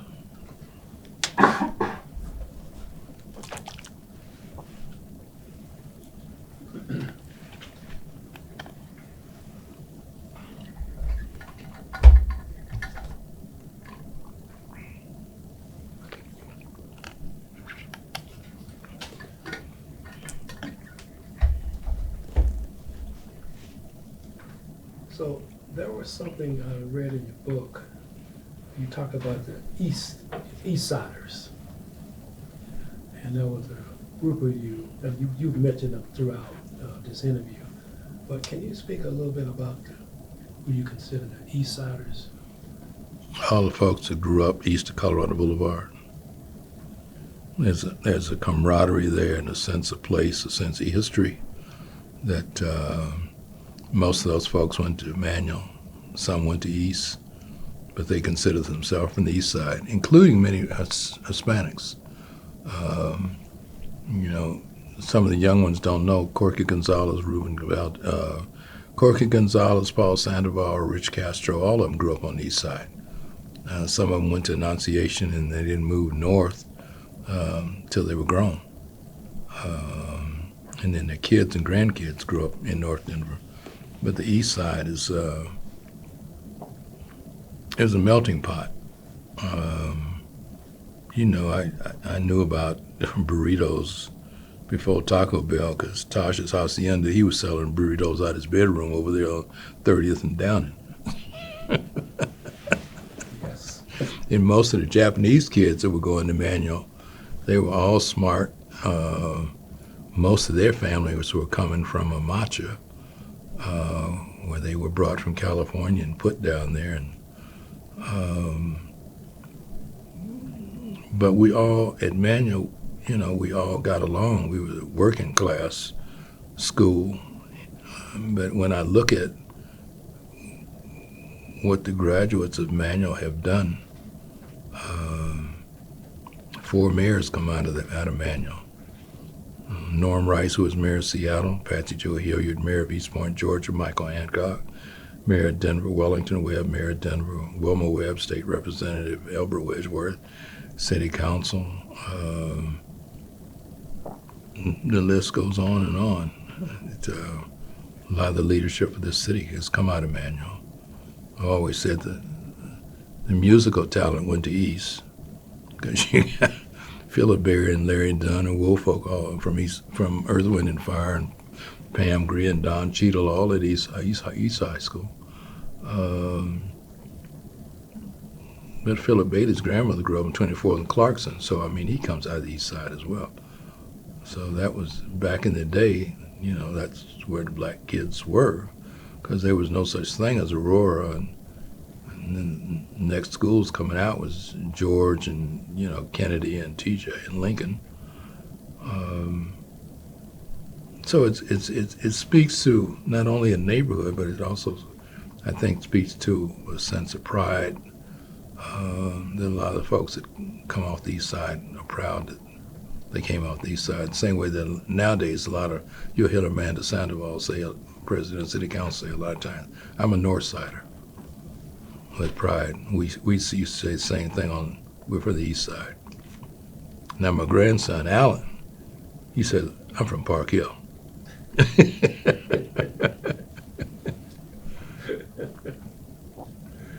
Yes, thank you for sharing that with us, because I thought it was very important that you talk about not only the talent, but like the educational and intellectual mind that came out of that period and still does, but really that period spawning those mayors, city council people, really the brain trust of a lot of government happens from the East Siders. Right. Well, I'm proud of the fact that when they talk about great mayors of Denver, that, my name is one of those mentioned in the conversation. I'm not, I'll never claim to be or think anybody else would be bold enough to say that they were the best mayor of this or the best mayor of that, because all of us in different time periods were the best at what we did. It's the same way trying to consider Kobe and LeBron and others. They came up at different time frames, but but what I'm proud of the fact is that during our 12 years that there was no major scandal. There was a 42% reduction in crime. When somebody needed something, even if they did it backwards, they got it. A kid ran into me with a skateboard. I said, what the hell? Yeah, he said, I'm sorry, sir. I said, I heard you kids got these seniors jumping down here like jumping beans because all you kids on these skateboards. So I tell you what I'll do. You come see me tomorrow. I'm taking your skateboard, and I'm going to call a cop. I said, call one. There's 3 of them right here. You come see me tomorrow, and you can get your skateboard back. And bring 4 of your closest friends.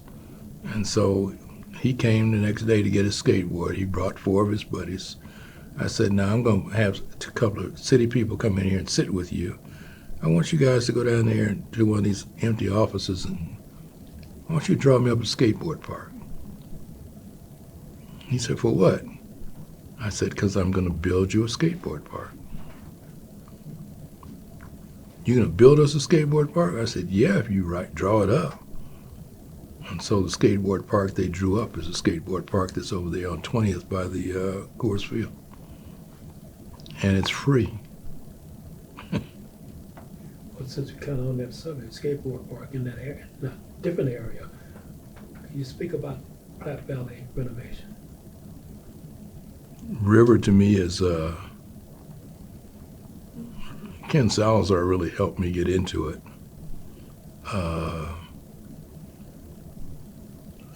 Because that is the early focus of Denver's beginning. Indian tribes were down in the central Platte Valley, the confluence of Cherry Creek and South Platte.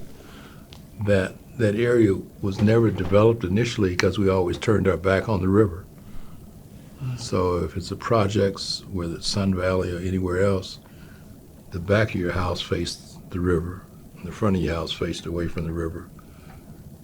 And then finally someone woke up one day and said, if you go to Charleston, South Carolina, everybody wants to face the river. You go to see the Mississippi River, they want to face the river. You're in Vicksburg, Mississippi, they want to face the river. And so the goal was to change the feeling that the river is important and build a series of parks along the river, from Commons Park to Fishback Park to Gates Park. And that's also the new area to be developed, which now the next generation calls Rhino. And Union Station, same thing. We put, based on Wayne Cawthon's recommendation, we put $10 million in to buy Union Station, while RTD put $25 million in, and then Hickenlooper came in and put some extra money in for the development of Union Station. So we're glad that we're part of the initial funding for that. We don't boast about it. It's if we wanted to, we could outboast anybody in terms of the projects that we completed. But I think what Denver needs to be about is lifting itself up and quit trying to be somebody else. And I keep harping on that when I see anybody. When they say that, well, in L.A. or in Boston, especially the Boston people are one of the worst, or Connecticut or New York, and I said, well, you live here now. And that was the one question they asked me when I was mayor.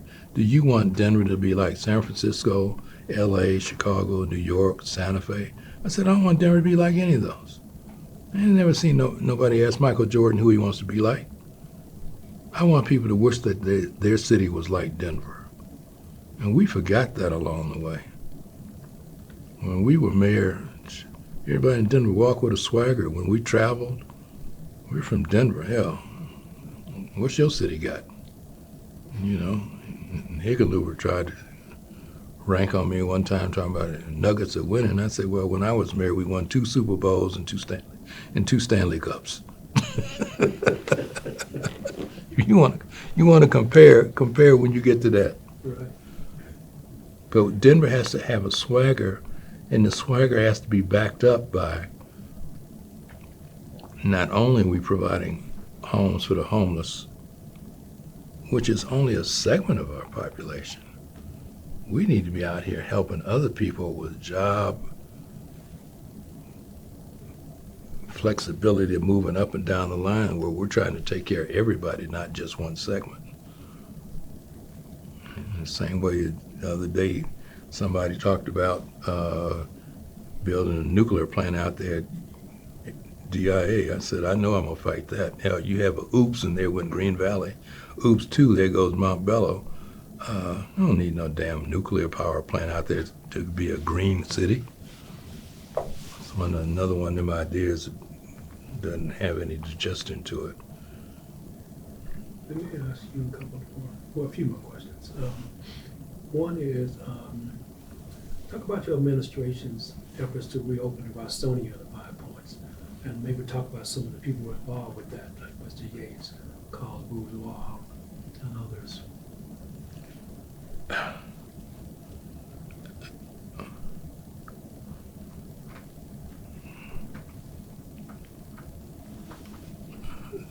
The development of 5 Points is one of the most painful stories,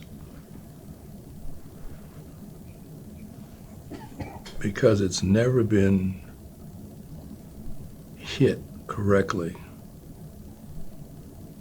and the timing's never been right. Carl Bourgeois was a visionary who bought a lot of different buildings and always wanted to develop 5 Points in the Rostonia. And the Rostonia's a difficult building anyway, because of its lack of kitchen and bathroom facilities, and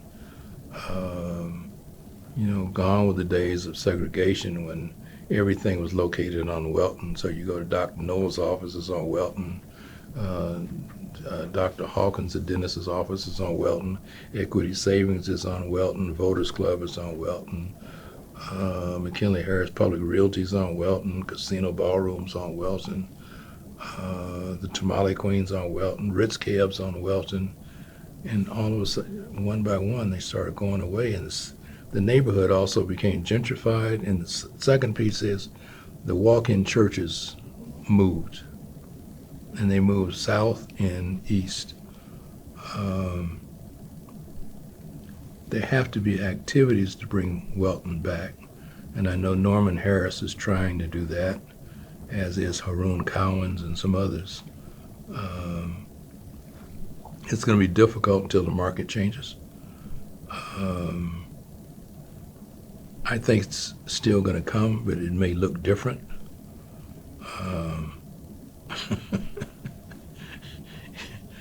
It might be like my cousin, famed musician Stanley Jordan. I never know what music Stanley's playing half the time. I don't even understand it. But you got to have different kinds of music to draw people to a venue. Jazz is such a slice, symphony is such a slice, then you got everything in the middle. There have to be things that make people want to come on Welton. businesses that want to make people come on Welton. If you get the businesses that bring people to be on Welton, then I think you also will have the people that want to live on Welton Street. And it was always my sense that the library would always be the anchor there for whatever generational changes are taking place on Welton Street. So frankly, you got Blair Caldwell on one end and Welton Street Cafe on the other as two anchors, and Brother Jeff in the middle. And I've appreciated the work Brother Jeff's done, and I think that Dr. Daddio never gave enough credit, didn't get enough credit, including from me, as well as others, of what a communication device KDKO was, of getting information out to the community as a whole. And B. Harris does that with Urban Spectrum, and Lenora does it with Denver Weekly News. But frankly, most people don't read. Don't read or can't read or don't want to read. And what they hear, as my other grandson would say, with his little smart behind, is that, 15-second segments. That's TikTok and Instagram. That's where they are. And I'm saying I think you need to have more than that. Let's talk about your fraternity. I know this is really important to you, and they've been there for you at times. Let's talk about the Kappas. I belong to two. Kappa Alpha Psi is my fraternity since 1981. We're one of the few fraternities in the United States that has two senior high-rise residential places for seniors. One on 22nd and Downing, and one on 51st and out near Northfield, and about to break ground on the third one, if we can get the council to clearly see the broader vision, which I think they're going to get there. So we will end up with 3 senior high-rises. And, and also their luncheon for young men has been pretty special for me, because I've watched my grandson Alan go through it. I've watched my nephew Jeffrey go through it, and I anticipate at some point my other 2 grandsons, Stephen and Patrick, to go through it. And then I'm also a member of Delta Eta Boule, which gives out a lot of money for scholarships, and that group is more of a senior group that does social activities together, because most of the people in there now are retired and have enough cash to take joint trips to Dubai or to St. Bart's or something else. And Wilma and I participate on that sometime, but frankly, since we're around people 99% of our life, if we're taking vacation, normally it's just going to be the 2 of us. Just because we need space with just the 2 of us. Thank you. If you were president of the Democratic mayors today, 2025, what would your message be to them? My first message would be to do the best you can at governing your city. The second message to them would be the joint fundraising to hire constitutional lawyers to hold our president in check, to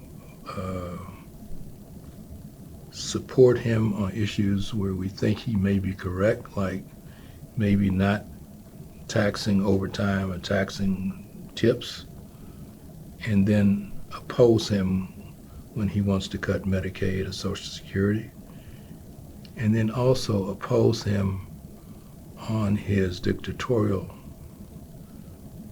edicts of wanting to frankly be dictator of the United States, with his attempt to get people accustomed to him nationalizing the the National Guard, federalizing them to put them in cities when they're not needed. If they're needed, the governor will call on them. And we understand the game. The game is he wants to whiten America. And he used And he has used the power of the presidency to create a gang similar to the brown shirts in Germany by taking most of the people that were convicted of crimes on January 6th and have them join the federal government as ICE agents, which is one of the reasons they keep their faces covered. And it's my hope that as we move forward, that many of the people that voted for the president will understand that in voting for him, not only did you get the good with increase in stock prices to generate additional personal wealth, but you also got the bad. And the bad is to giving up a democracy to an authoritarian government that believes more in opposition to DEI because they believe in NCU. That's a Webb term. It means nepotism, cronyism, and unqualified, because that's who they appoint. That's their platform. Thank you. I love Webb term. So you mentioned humor is something that you always hold near and dear to you too. What makes Wellington Webb laugh out loud? Something that's funny. Something That's funny. I mean, I'm a big, and some of it is not polite humor, because I'm a Richard Pryor fan. I'm a Bernie Mac fan. I'm a Chris Rock fan on occasion. I'm a Cat Williams fan on occasion. On occasion. Okay. Depending on what the subject matter is.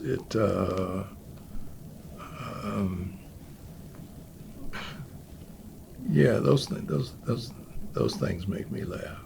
Does political humor make you laugh? Yeah, Okay. yeah.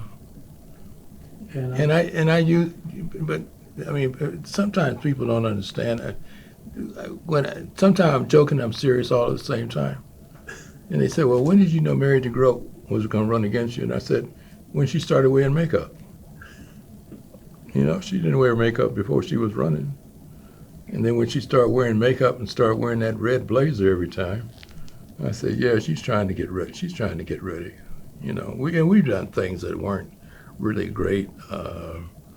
And Wilma didn't like it.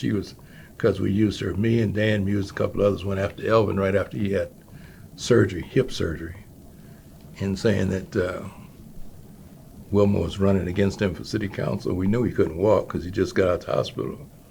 And that's when we said, you need to pass an amendment that in the case that a councilman can't serve out their term, that there needs to be a special election.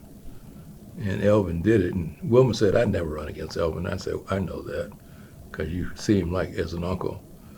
And it passed, because it made sense. And then I said later, I laughed, because I said, if I had known that I was going to be mayor, and I'd had 5 vacancies to fill, because at one point in time, because sometimes things happen right under people's noses they don't know. City council members made such little money.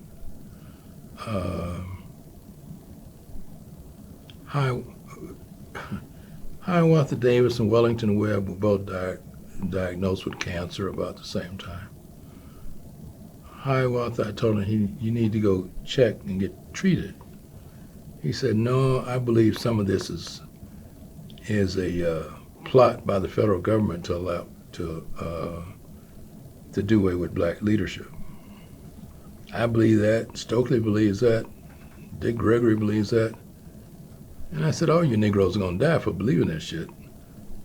Because what you should do, cover your bets, go get treatment. Hiawatha died. Matter of fact, so did Stokely and so did Gregory. But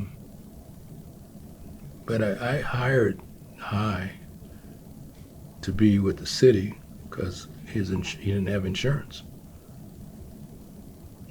And I hired him and put him in charge, put him over to Commission on Community Relations so that he could have enough health insurance to be buried and for medical care. And then I changed the name of Skyline Rec Center to Hiawatha Baptist Rec Center. And then lo and behold, right after that, Bill Scheitler got sick. He had insurance and it ran out. Then I hired Bill Scheitler and put him in another general services. And when he died, then I named the rec center at Berkeley, the Bill Scheitler Recreation Center. Because at that time, the city council wasn't making much money. Now, obviously, now they're making $100 and some thousand, so it's changed over time. When I first ran, I was making $7,600 a year, and I carried the pay raise bill to raise it to $12,000. And when I left the legislature to go to work for HEW, and I just about didn't go, and I asked Erie, what do you think? Should I go? She said, how much you making? I said, $12,000. She said, how much are they gonna pay you as a regional director at HEW? I said, $42,500. Harry said, what's the damn question? I said, well, you and Wilma on the same page, so I guess I'm gonna have to resign and go to HEW. So, talk about Jimmy Carter, if you would. Jimmy Carter was special. He was bound about his faith, and Roseland was actually tougher than Jimmy. But he was from the South. I can count. That's what I do politically. I can read a map and tell you who's going to vote, who's not. You know, Carter's from the South, and all he has to do is carry 4 or 5 southern states. He's going to be elected president. Everybody else is jumping on Mo Udall. He's the liberal candidate, and I said, well, he might be more liberal, but my candidate's going to win. So everybody's talking about Webb's a genius because he didn't support Jimmy Carter. I can read the numbers. And in politics, you have to sometimes make judgments as to you want 100% of nothing or 60% of something. And a lot of people still hung up on this 100% of nothing. You'd be 100% right and get nothing. I'd rather take the 60 and live to fight another day.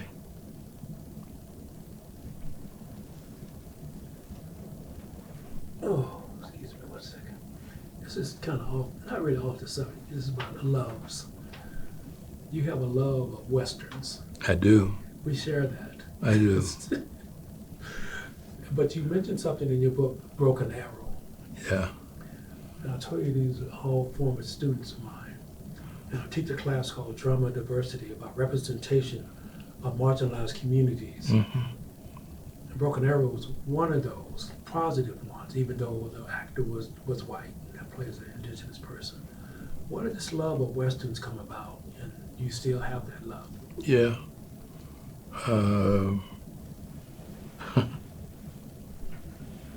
So there are 4 or 5 that were special to me. Broken Arrow was one of those. I was going through an airport one day and I saw a girl named Sansiri. I said, your daddy's about this age and he loves Westerns, doesn't he? And she said, yes, how do you know? You know my dad? I said, no, but I know that name. That you're named from a character in a movie called Broken Arrow. And it was played by Deborah Paget, and her name had meant morning star. And I said that was, I said she was beautiful. And I said that Broken Arrow was one of the first movies that kind of showed, didn't stereotype Indians as much as some of the others. And that's where I also liked Crazy Horse, because it actually showed other than Victor Mature playing the part of Crazy Horse, it showed them actually winning the battle against Custer and the battle against Terry, General Terry. Westerns, Tombstone is one of my favorites because I think Val Kilmer was the best Doc Holliday there's been, and I think he got robbed at the Academy Awards, that he should have got that. Are you your Huckleberry? Yeah. My Huckleberry, yeah. Kevin Costner I like because he likes Westerns. It's pretty clear. Whether he's playing Wyatt Earp or whether he was in Dancing in Wolves, which I liked Dancing in Wolves, and we met 2 or 3 of the kids that played in that movie that came by the mayor's office. You know, a couple of early John Wayne movies were kind of the beginning of that genre with Red River, and Red River was one. Stagecoach was his first one. I think they made that in 1939, where they shot probably 47 Indians with 1 bullet, chasing the stagecoach. But then the movie I liked the best that he did was called The Shootist, where he knew he was dying, and the question was, how do you want to go out? How do you want to go out? And I'd be remiss if I didn't mention Magnificent Seven, the first one, with Yul Brynner, and I like Coburn with the knife. That was special. Yeah, I like Westerns. I like Westerns. Well, some good ones you might want to watch. A series called Dark Winds. I don't know. Yeah, I have. Yeah, with the guys Indian West Studi. Mm-hmm. Yeah. I have watched some of that. Okay. It's and those are pretty special as well. Reservation Dogs. Yeah. So check some of those out. You know, I thought, you know, the second making of Magnificent Seven was okay with Denzel, but it's hard replicating somebody that did it so well the first time around. And the end was predictable I thought it was too predictable that the 3 people at the end that ride off are Black, Hispanic, and Native American, and all the white guys got killed.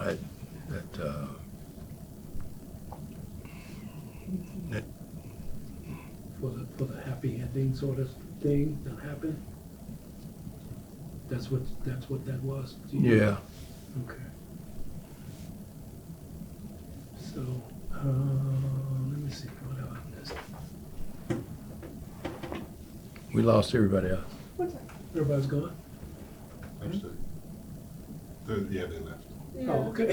So- Yeah, he's your color left. Oh, well, good. Well, I can say what I want to say. Yeah. He's the everything I've been wanting to say anyway. I just want to personally thank you and Wilma for several things. One is I participated in Safe Cities. I was able to be hired by that and work there and teach kids video production. 2, you and Wilma fought for me to be part of the opening of the airport, to produce that. With the London Philharmonic and Ben Marine and Rita Marino and all that. So you fought for me, and I appreciate that. So there's been several occasions that you may not have known it, but our lives have crossed, and I've benefited from your hard work. And you just said just a word or two. You know, like you said, you open the door, and then what you do, it once the door is open. It's Right. up to you. Right. So I just want to personally thank you for that. Well, And appreciate Thank it. you for asking for me to be the one to conduct this whole interview. Yeah, I asked DPL to do that because we had talked about doing this 10 years ago, Yes, exactly. and I never forgot it. Okay, good. I never Good, forgot it. Good. Once I commit to doing something, I'm going to get it done. It might not be tomorrow or the next day, but I'm going to get it done. Well, I appreciate it. You know, I don't want to sound morbid about it, but I've had a great life. Yes, yes. I have gone places I never dreamed I would be. And by luck and circumstance, and more recently I've said of DNA and of upbringing and I think what the main thing, if my grandmother taught me anything, it was about hard work and taking calculated risk. Because I've never had less than 2 jobs. And I see kids now talking about they can't find the work or can't find a job. I said, you don't want one. But what I've also said is that every place that I've gone, I've tried to make it better than it was, so when I left it, no one could say I did a poor job there, whether it was auditor, or whether it was mayor, or whether it was state representative, or whether it was regional administrator, HEW, or whether it was at regulatory agencies. Because I always felt I was under the gun to perform. Mm-hmm. I always wanted to, when I walked away, people knew Wellington Webb was there. And when, it's a fact that we never talked about much, and I told Wilma we should have put it on the next book if we can ever get it done. When I decided to run for mayor, wasn't nobody around but me and Wilma sitting on the top row at Red Rocks. You know, when the sun comes down and the shadows kind of over the city, and we were sitting there and we were just looking, and I said, you know, I'm gonna be mayor that one day. And she said, I know you are. With no doubt, no suspecting or unsuspecting. And then when she'd go to these meetings, it'd just be her, because Erie's personality didn't allow her to go to the polite society meetings. And Wilma was, you know, we were and she was in Virginia, and everybody's talking about, well, some of our contemporaries. Regis is going to be in college, and Norm's going to be a congressman, and he's going to be this and that and this and that. And so Wilma said, and Wellington's going to be mayor. And everybody kind of scoffed at it. And 15 years later, they wasn't scoffing. They were trying to get a job from you or something. Well, I have to ask you this because I've been asked to make sure that I ask you this. So that is, when you and two things. One, when you came in with your black leather on, you're all black, you know, with the pants and stuff. What was the reaction? Because I read it in the book. Your reaction from your grandmother, and one when you you stormed the office or your future home. I could, well, first on the Lauren Watson stormed the mayor's office, I couldn't believe we were doing that. I said, we're going to do what? We're going to take over the mayor's office. We're going to take over the mayor's office. I said, okay, well, let's go take over the mayor's office. Lauren sat in the chair first. And then I sat in the chair. And I said, well, this feels pretty good, but it was more of a lark kind of thing. And later I talked to Ed Sullivan. I said, well, what did Mayor Bill think when he heard we were coming down there? He said, not much. He said, it's not going to change my schedule. I'm playing golf today. and Ed said, Bill said, let them take over the office. When they get tired, they'll go home. But I learned something from that. Same way I learned when the Black Panthers from Oakland came out here cussing Elvin out, and he'd always say, thank you very much. He never lost his temper. At the end, he said, young lady, someone should teach you how to speak and not be so, speak with so many swear words, because you're a very attractive young woman and you're taken away from yourself. And she kind of melted. And I said, Elvin, you never got mad. He said, I'm never going to have that crowd's vote anyway. But I didn't want them to think I was afraid to show up. Wilma did that once, and I was taken back by it because I advised her. I said, you want me to go with you? She said, no, because they might think I'm scared. So it was one of the community groups having a meeting down on about 38th and Lafayette. And she went by herself. And people were shocked to see her there, because they think she's kind of light skinned, two goody shoes kind of thing. And she said, and John McBride and all of them had a light in a chair for King Trimble because he didn't show up for the meeting. And they'd say, this is where Councilman Trimble's supposed to be.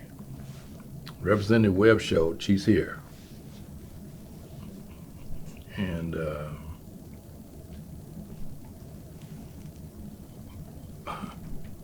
my grandmother and others of her generation, in order to protect us, failed to teach us certain things that we should have been taught.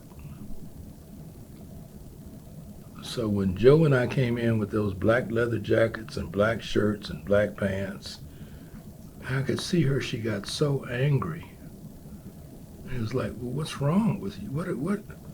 We're out here trying to feed kids that are hungry before they go to school. They don't have lunch, they don't have breakfast. She said, do you know what those black kids used to do to me when I was in school? No. They made us run home because we were too light. You got too much white blood in you. You're not black. You're not even colored. You're more white than you are black. And she said, and she had to go through that for 5 or 6 years. And so then I said, well, why didn't you tell us about that? And she said, what do you want me to tell you? How they raped our mothers? And how our fathers would be killed if they spoke up? Why do I want to bring up that pain to tell you that? And I said, I didn't get it, but nobody taught me. Nobody told me when I was young coming up. Why do you think we were buying frying chicken, putting it in a shoebox so we couldn't stop? Because we couldn't stop because we were afraid a cop's going to stop us, and we don't have any recourse if the cop stops us and takes us to jail or rapes us or whatever they got to do. And I said, you guys haven't known fear. And it hit me. I didn't know fear till 1971. I had a consulting trip to go to Welcome, Mississippi. And my job was to recruit 6 women from Mississippi to come to Denver. We're going to pay their round-trip airfare. We're going to put them in a 2-week class for them to go back and teach Head Start. And so I rented a car and called this guy, and he says, well, you get to go down highway such and such, and then when you get to Edwards, which is the big town, then you make a right and you go down to the big oak tree. Man, I'm from the city. I don't know what damn oak tree look like. When you get to the oak tree, then you cut a left and you go by Farmer Clemens' house, and then you'll see. I said, well, can somebody just come meet me? Why don't you meet me at the oak tree? And then I'm driving and everybody waves and they know you ain't from there. And I'm looking at these houses. Donnie, it was saying houses in color purple.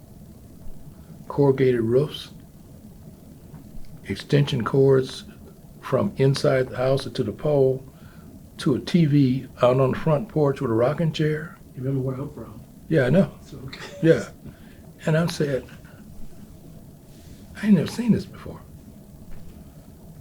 And they said, well, we got these interviews set up for you, at this little church. Chickens in the yard, hogs in the yard, outhouse. That didn't bother me. What bothered me, and I didn't think it was going to bother me, is when it started getting dark. And we got a 7 o'clock meeting at night. Do I want to be here at 7 o'clock at night? I must have interviewed 20 women. Only 2. I take that back. maybe 3 had been to Jackson, Mississippi, which was 50 miles away. Only 3 people had been to Jackson, Mississippi, 50 miles away. Only one of the 3 of the 20 had ever been on an airplane. And she had been to New York and came back because she was pregnant and just had a baby. And she was the only one willing to come to Denver for the Head Start program. And I did not stay down there for the 7 o'clock meeting because I was fearful. I said, I get stuck down here. Nobody's gonna know where I am. Ain't nobody to call. You got to get to Edwards to find a phone.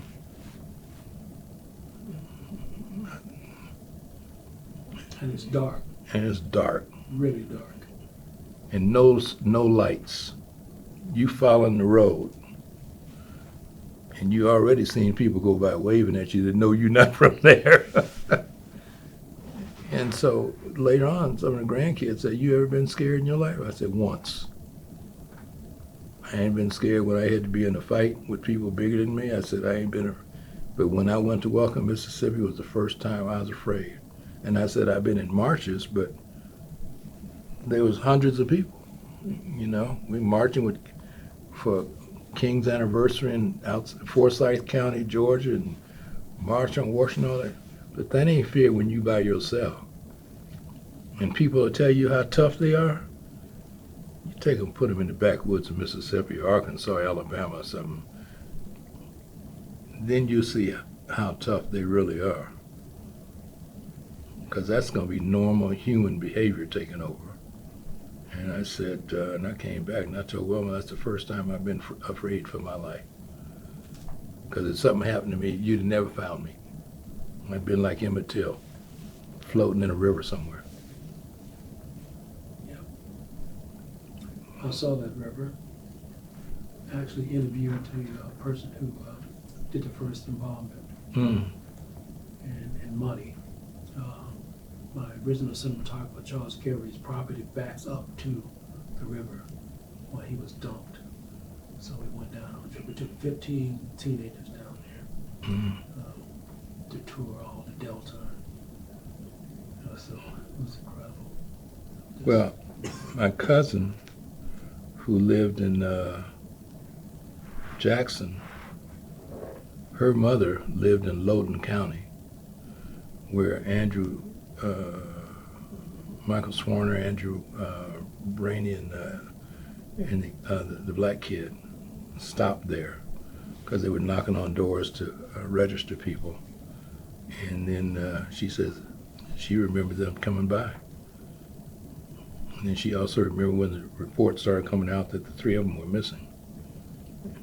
And everybody that was black assumed they were already dead when they were looking for them. And everybody knew that somebody knew where they were. But it's, nowadays, the young ones, they don't have any sense of that. None at all. This has been a pleasure.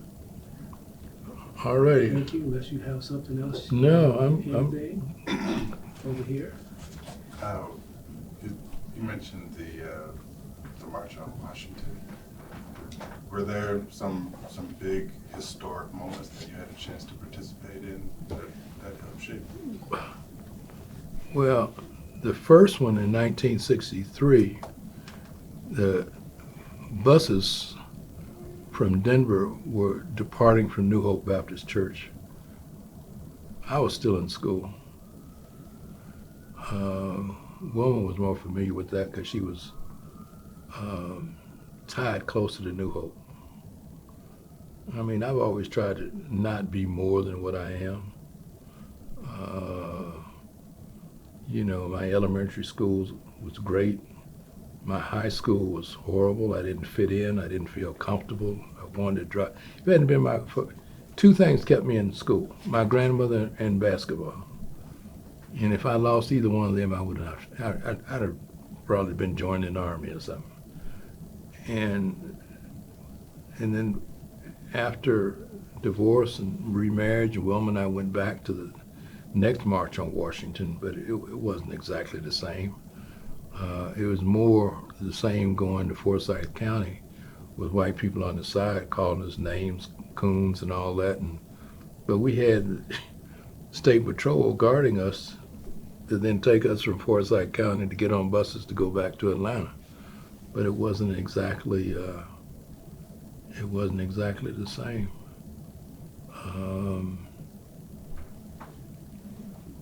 But it was, but I've been blessed that my obstacle in life was my asthma. And the asthma is what made me change locations from Chicago and Gary to Denver. And then Denver let me become, with the help of a lot of people, who I am today. But I give credit to my mother who gave birth to 5 boys. Give credit to my grandmother who taught me the values of what mostly I have today, and I credit my own intellect for striving to want to understand life better from a black perspective. I like being black. I ain't afraid of who I am. You know, and I carried myself that way as mayor. Just because I'm black doesn't mean I don't like the symphony. I didn't like the symphony at all till a woman said, all the Western movies you like? She says, at the beginning of all them movies, that's symphony music you listening to. I said, I guess I do like the symphony though. And so I had to adjust to that. But I've always been open to try to learn new ideas because I've always wanted to be smart and make up for what was a very painful high school experience. And when kids say they don't fit in, sometimes I understand it, and it has nothing to do with them not being smart enough to do the academics. It's how they relate a lot of times to their peers and how their peers relate to them, and the stuff that's going on at home. But our family, the boys, we used to joke about the fact that if we called, Ron, especially Ron said, I called Mom today, we having cube steak, mashed potatoes and gravy, lettuce and tomato salad, and some cream style corn. That means we ain't got nothing to eat. We would laugh about it and say, that means we're going to get that welfare spam out. That was your fantasy meal. It was a fantasy, but we didn't let it hold us back because we always knew we were going to make it. We didn't exactly know how, but we were going to know we were going to make it. We even had a family basketball team. So it was my brother Ron playing forward. I was in the post, and my son Alan was at the other guard. My son-in-law Patrick was in guard, and my brother Michael was at the other guard. And we're in Redfield Community, 29th and High. We're playing ball against all these other folks, and Alan's always the one getting in a fight. He said someone tripped his brother, and then Alan hit the boy in the jaw, then gets evicted, and the fight's on. And they said, didn't they know that's a whole family on one team? There was 10 of us on one team. But that's kind of how we were raised, you know. But I lean more to the left, and Wilma leaned more as centrist. So when King was assassinated, Lauren and others were talking about burning down the Holly Shopping Center. Wilma was up there with Davis and Bates and others talking about we need to calm the spirits down. This was a Baptist minister. And I was with Lauren, and we were angry, just wanted to hit somebody. But again, our compatibility, I brought her further to the left because then she started reading Malcolm and some of them other folks, And then she brought me more to the right about there's other ways to do these things. And she'll always say, you know, you can get more bees with honey than you can with vinegar.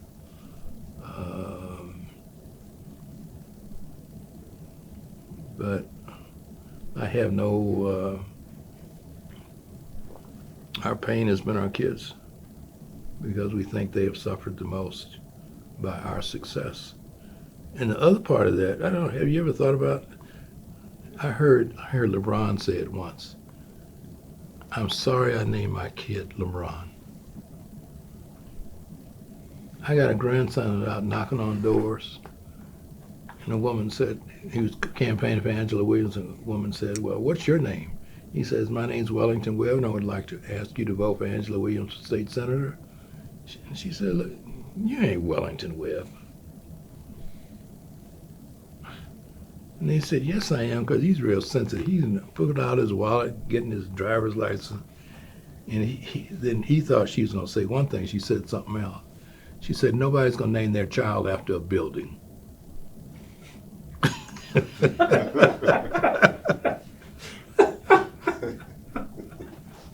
then Willie said, I ain't campaigning no more. These people thought I was a building. They didn't even think I was Grandpa's grandson. I said, well, Willie, you got to understand, everybody ain't smart. This is a black woman in Mount Bello that thought he was named after a building. Yes. All right, are we good? I have maybe one more. Okay, go ahead. This last one. As you became more integrated inside of 5 Points and inside of Denver's black community and tied into that network, were there some particularly surprising, was there a particularly surprising history that you learned of, like, of historical figures that you learned about that kind of shocked you that this had been a much longer tradition in this area than it seemed at first? And then as you traveled around the country and around the world, did you encounter some surprising Denver or Colorado connections that you didn't anticipate? Well, the first thing. Sir, just make sure to look at Mr. Betts when you respond. Okay. Yeah, just I'll look at you. Yeah, just look at me. Okay. Yeah. Well, the first thing I found, all the big shots in the South ain't that much of a big shot because they wouldn't be a big shot here. They couldn't get elected here. Here, I got to get elected from black folks, white folks, brown folks, red folks, rich people, poor people, people with no income, and it's a whole different category. And so my respect for the people here grew exponentially more than my respect for people in other parts of the South. They got elected because they had to overcome civil rights stuff, but so did we. But we never get credit for it because we don't have a large enough black population that people think that we've gone through hardships as well. The other piece that became something that I had to deal with is who I am. And I shared this with some people at the library, a class of Ryan Ross's students. I said, I never thought about it till someone mentioned it to me. Wilma and I we are living archives. We are living archives. The stuff you read in history books is not what, you're reading what we lived. You're reading about Stokely Carmichael, I can tell you about Stokely Carmichael and me drinking red wine in the kitchen. You're reading about Coretta Scott King and Martin Luther King and issues they were having within their marriage and other things. Coretta's been over to our house a dozen times. Congressman Brango, Congressman Dellums. Everybody that's run for mayor at Denver's been in our family room, asking for support. But I never thought of myself as being better than anybody. It's like an old jazz song, I think it was Modern Jazz Quartet said, "Everybody is somebody." I really like the title of that song, "Everybody is Somebody." And so my grandson's talking about running for office in Green Valley for city council. And I said, let me tell you what's the first three things you're going to find. Number one, the people you thought going to support you, not. The people you don't know who's going to support you, you don't know yet. And it's going to be you, your wife, and 2 kids. And we're going to see how strong you are. And if you're running for office, don't do it for me. Don't do it for your grandmother. Don't do it for your aunt. You're doing this because you want to do it. Because there are going to be days you're going to feel like crying and you ain't got nobody to cry to but Andrea. Because nobody else is going to understand. Nobody's going to understand you want to punch somebody out because they were talking about your kids. And you can't do nothing about it. So for me, it's when I said people got to be strong, if they're going to be political, they got to be strong. And don't expect no help from the press. You got to create your own press. You got to create your own being. You got, and because I laugh at my own self sometimes and stuff I do. I mean, four young guys stopped me on Wellington Street. Say, I can always tell which group they're in by how they refer to me. They say Webb, that means somebody I played basketball with 50 years ago. If they say me Webb, they run the Webb together. Or Mr. Webb, can you loan me? Can you give me a few dollars? I gotta go get something to eat. And then I'll look at them. Well, Mr. Webb, I need to get something to wash it down with. I said, well, okay. Now I'm going to give you some money because you told me the truth, not because you were trying to con me. I grew up on the east side. You can't con an east sider with some bullshit. So then he said, I went to school with your kids. Then he went too far. I said, which ones? I had 4 of them.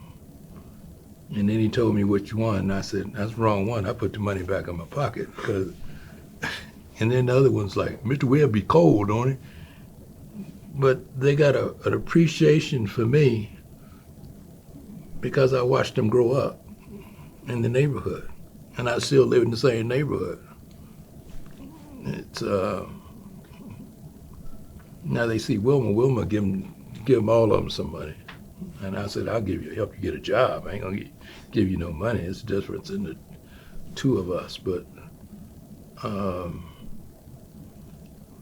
my concern about the black community in Denver, and I've started saying this more and more, we are a we're a social political organizations. We have them for days. You can get them at a luncheon, 400 to 500 people. And they'll give out an award for the most generous, the most civil, the most this or that. But when it comes time to come down to city council meeting where they're getting ready to vote on a $900 million bond, you can look at that television and not see one black person there. When Wanda James was getting censured by the regents, they got me talking because they can't get nobody else. They'll all sign a letter, but that's not standing up to the regents. We have no real social activists. And the ones we have are not independent, so they can't go too far because they can't get enough money to pay themselves to their next month's rent because I paid too many of their rents because I'm silly. But somebody's got to be out there banging the drum.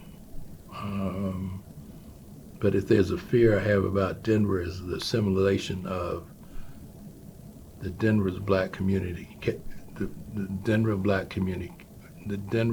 community being a position of being completely impotent. That's my fear. think we're almost there. Yeah. Because there ain't gonna be no Wellington Webb around forever.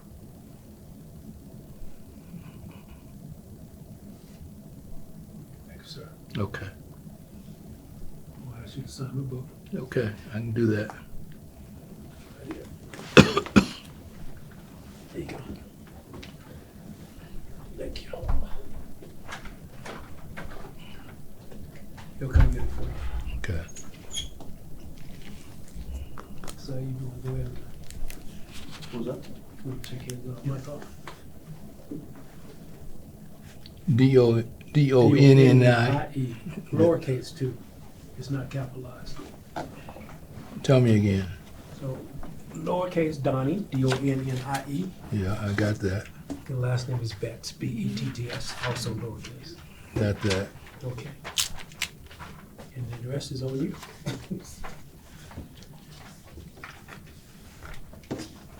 Looking okay? Yeah, I'm just filming him signing the book. Okay, thank you. I thought you might want that. All right, well, you know how it is. For you folks doing the filming, is there anything that jumped out at you that you didn't know or hear before? Well, I thought it was really interesting. I didn't know like that you were involved with like folks in the Black Panther Party. I thought that was I don't know. Yeah. I thought that was very interesting. And I don't know about Saeed, but I know these two are pretty political. Yeah. Bella and Porter are helping me with the film on police misconduct around the country. Use of force. So I was spoken to people like Keith Ellison, Mm-hmm. you know, so, but telling it from the family's perspective, as well as policy changes, hopefully. Yeah, my brother made the strangest conversion. Joe went from a